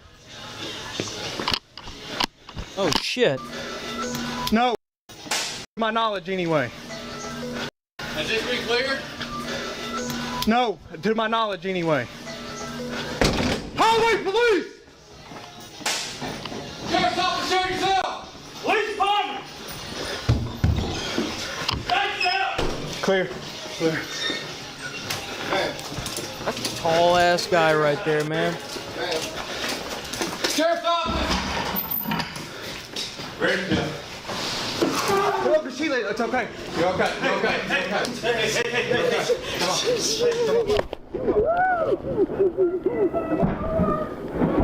Here. Mr. Roberts here, okay? You want to see him? Okay, follow me, okay?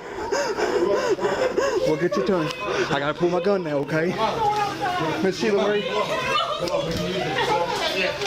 Jesus Christ. You hug my back, okay? That's where the protection is.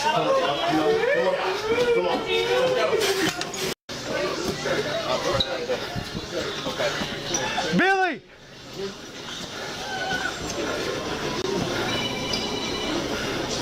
Keep your eyes closed. Hey, we're bringing them out.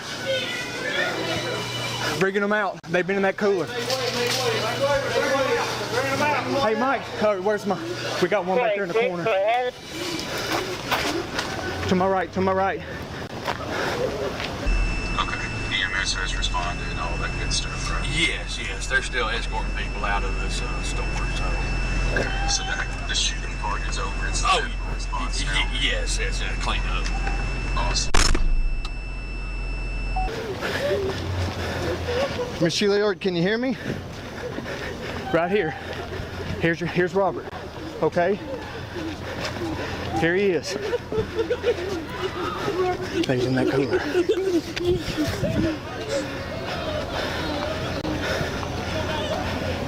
You have traffic for me? Who the fuck is the shooter?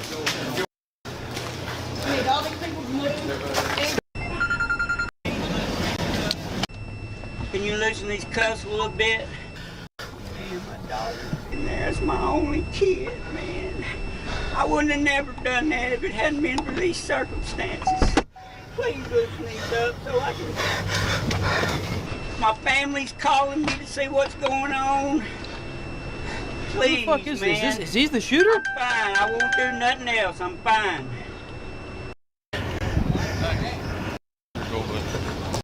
No, he can't be. There's no way. Parking lot. There you go.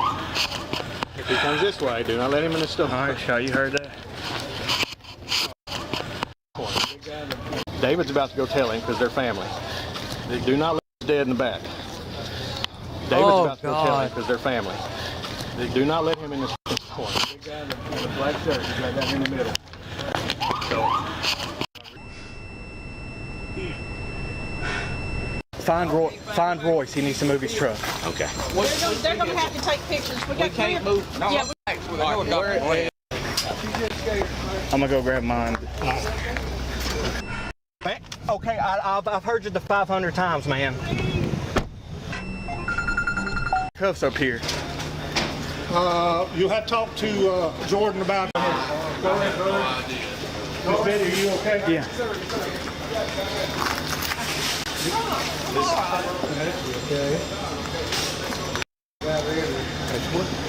We gotta keep people from coming in here. Oh, yeah. It could get bad. Go get your own girl. Excuse me. Yeah, my bad. Know how my daughter is. That's all I want to know. We cleared this earlier, yeah. Okay, we did everything all the way around except for that office right there. Yeah, there was two in the back, down in the meat building. No kidding. Two old ladies, yeah. We got them out. We have one body back here. I know, in the corner. Yeah. Okay, I was just wanting to make sure you.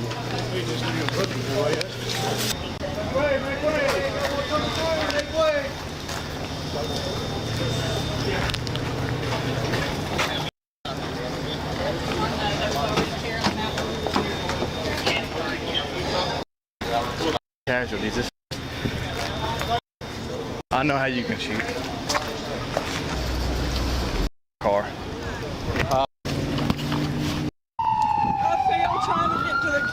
my arm is hurt. Is it? Have you looked at it? No, but it's hurting on the inside.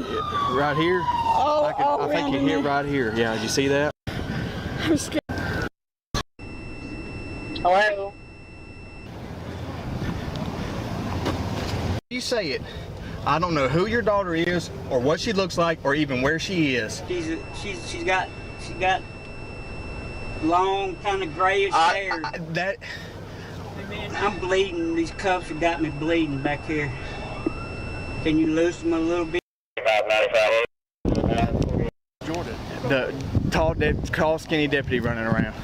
Come on. They got him assault on an officer, all I know.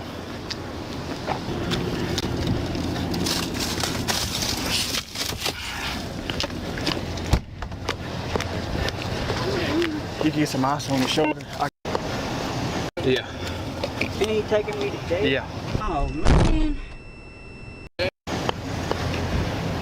All right, come on. Are you gonna transfer him to jail? Yeah. And he taking me to jail? Yeah. Oh, man.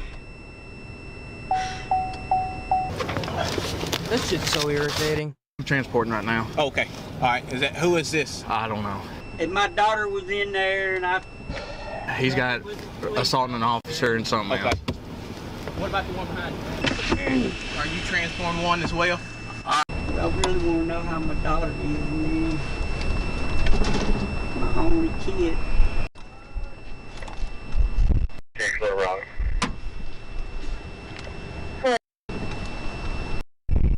486, go ahead.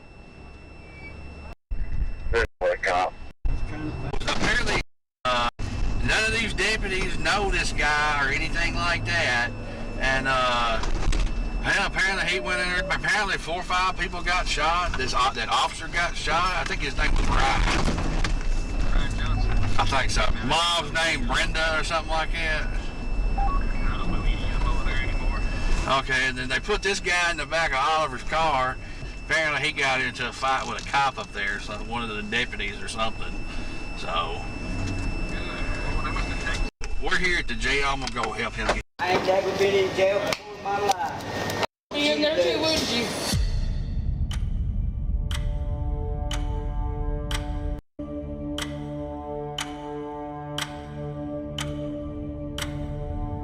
Oh, here we go.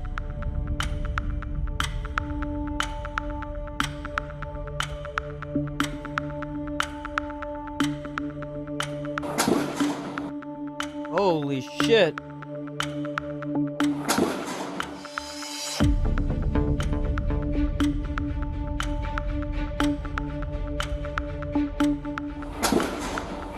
Damn, what the fuck?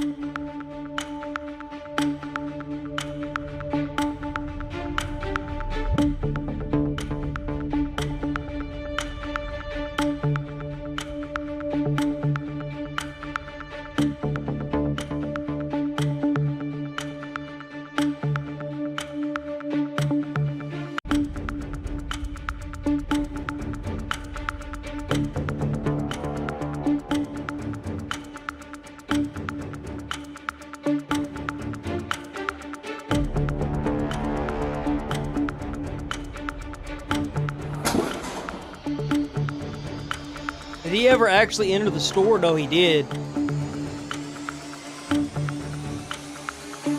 Jesus, man.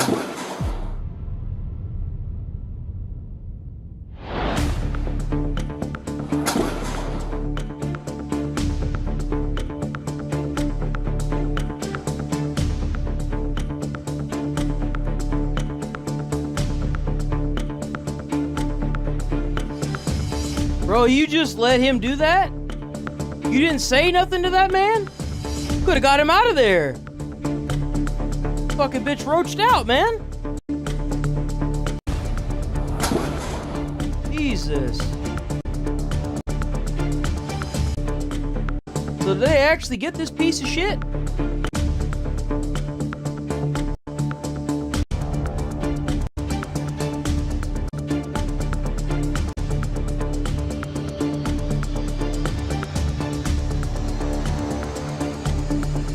Played dead. were able to neutralize the shooter. By the time officers were able to neutralize the shooter, he had taken the lives of 4 people and injured 11 others, including injuring 2 police officers. Midwest Safety does not identify mass shooters. The suspect was a 44-year-old male who had only 1 prior arrest in 2011 for misdemeanor criminal possession of a weapon. Authorities were unable to establish any connection between the shooter and his victims, and no motive to the shooting was ever established. He was arrested and charged with 4 counts of capital murder and 11 counts of attempted capital murder. He was held without bond and pleaded not guilty. However, 13 months later, the suspect changed his plea to guilty and was convicted on all counts. The defendant was sentenced to 4 life terms, 1 for each murder, as well as 220 years for the 11 counts of attempted murder. The decision to pursue life in prison over the death penalty was a unanimous decision among the victims' families. The defendant is currently serving his sentence at the Varner Supermax unit. You have to understand the thing that makes this so personal and so difficult is that these officers and deputies that responded to the scene, these are their friends, their neighbors. One thing that stuck out to me is I've reviewed some of the statements from the officers involved, from the victims involved. They don't refer to the victims generically. They're calling them by name. They know these people. They're their friends, they're their neighbors, they're their families. So it makes it particularly difficult in a situation like this. Especially that looks like a small town. Especially in a small town like that. Yo. Everyone personally, from the suspect to the victims on scene. So it makes it very difficult.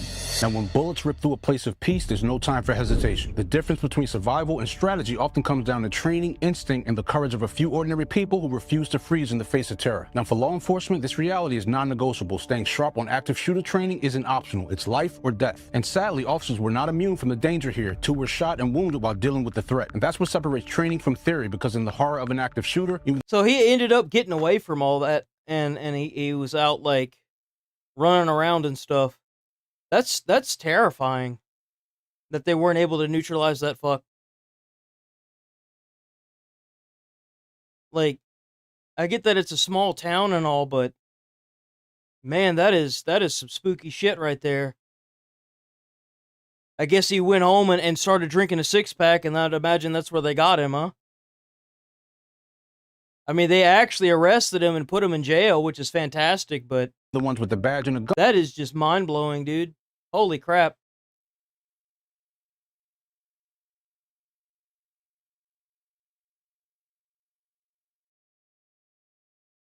So the guy rolled in there, shot up the place, left. They never found a reason why he did it. He never talked about why he did it. And then pleaded not guilty to 4 counts of fucking murder.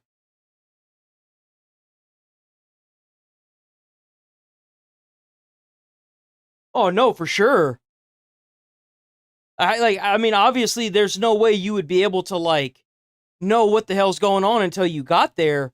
But, like, I think that guy, that cop at the beginning, he had an assault rifle. Let me see. Because I see the strap for it. Enforcement, this reality is non-negotiable. Staying sharp on active shooter training while dealing with the threat, life or death. And sadly, officers... Yeah, he has an assault rifle. No, the one of the responding cops at the beginning that got shot, he has a rifle. So they probably did respond with their rifles, but they just didn't know how to respond to it, if that makes any sense. Like, they didn't know... They didn't know who the shooter was and where they needed to be in order to not get shot themselves, which is understandable, and it's not a fault of their own. But I do feel like with a little bit more training, that could have been prevented, personally. Because he was walking out in the open and immediately got shot, which... From the danger here, 2 were shot and wounded while dealing with the threat. And that's what separates training from theory, because in the horror of an active shooter, even the ones with the badge and a gun can be cut down. Now, at the 30-minute mark of this video, we see a man swing open the loading dock door, creating a lifeline for dozens of people trapped inside. And in that But he should have said something. His decision transformed mayhem into a path towards survival. And I want to acknowledge Mr. Silas Compton because he made a bold choice. He shot it at the gunman, pulling the shooter's focus onto himself. And that dangerous act bought others just enough time to flee out the loading dock. And that's a chilling reminder of the risk that people take. Look at that. Did you hear that? I want to acknowledge Mr. Silas Compton because he made a bold choice. He shot it at the gunman, pulling the shooter's focus onto himself. And that dangerous... Just imagine how much different that would have been as if he had a firearm and the shooter's back was turned to him.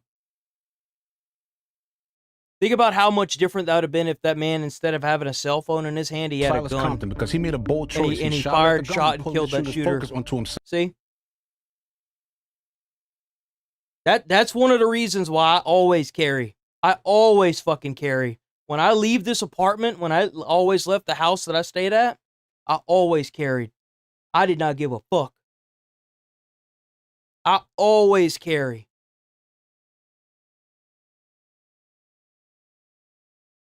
And it ain't got nothing to do with being brave or all this other bullshit. Motherfucker, if you gonna take me out, I'm gonna go down with bullets flying. I have been in fires. I have helped out people. I am not gonna die with a bullet and not know that I'm not going out without a fight. You best believe I'm going out with a fight. I may die, but I'm taking something with me. And that dangerous act bought others just enough time to flee out the loading dock. And that's a chilling reminder of the risk that people... I haven't had much in my life, to be quite frank. I haven't. I really haven't. And to see somebody like that go in there and take other people's lives? Nope. Will take in moments where the officers are expected to step forward. And this store isn't just a grocery store. It's actually the heartbeat of a small Arkansas town, and it's the place where neighbors cross paths daily. And when it closed for 11 days after the shooting, it left a void that was felt across the entire community. And for law enforcement, that fact carries weight because when tragedy hits, it doesn't just wound individuals. It destabilizes everyday life of an entire town. But here's the thing, when the store went dark, the community lit up because out of the worst kind of darkness, people stood shoulder to shoulder and proved that evil does not win. Our hearts sincerely go out to the families who lost loved ones, to the injured, and to all the families... And what's crazy is he didn't even have a fucking motive. Bro just woke up that morning and chose violence. That's fucking crazy. And then pleaded not guilty to 4 counts of murder.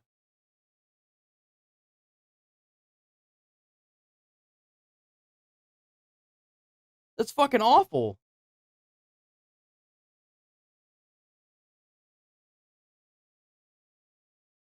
Man, that really upsets me, goddammit. What a great video, by the way. W Midwest Safety. I don't think I've had a video yet that hasn't hit, you know. What a great video. All right. I'm going to roll out of here for the day. Enough of that. I will be back on tomorrow. Great stream. Whew. Lot happening, lot going on, a lot of crazies. And we'll be back. Stay safe out there. Try to put a smile on someone's face. You might change their whole day. But I'm out of here, boys. Peace.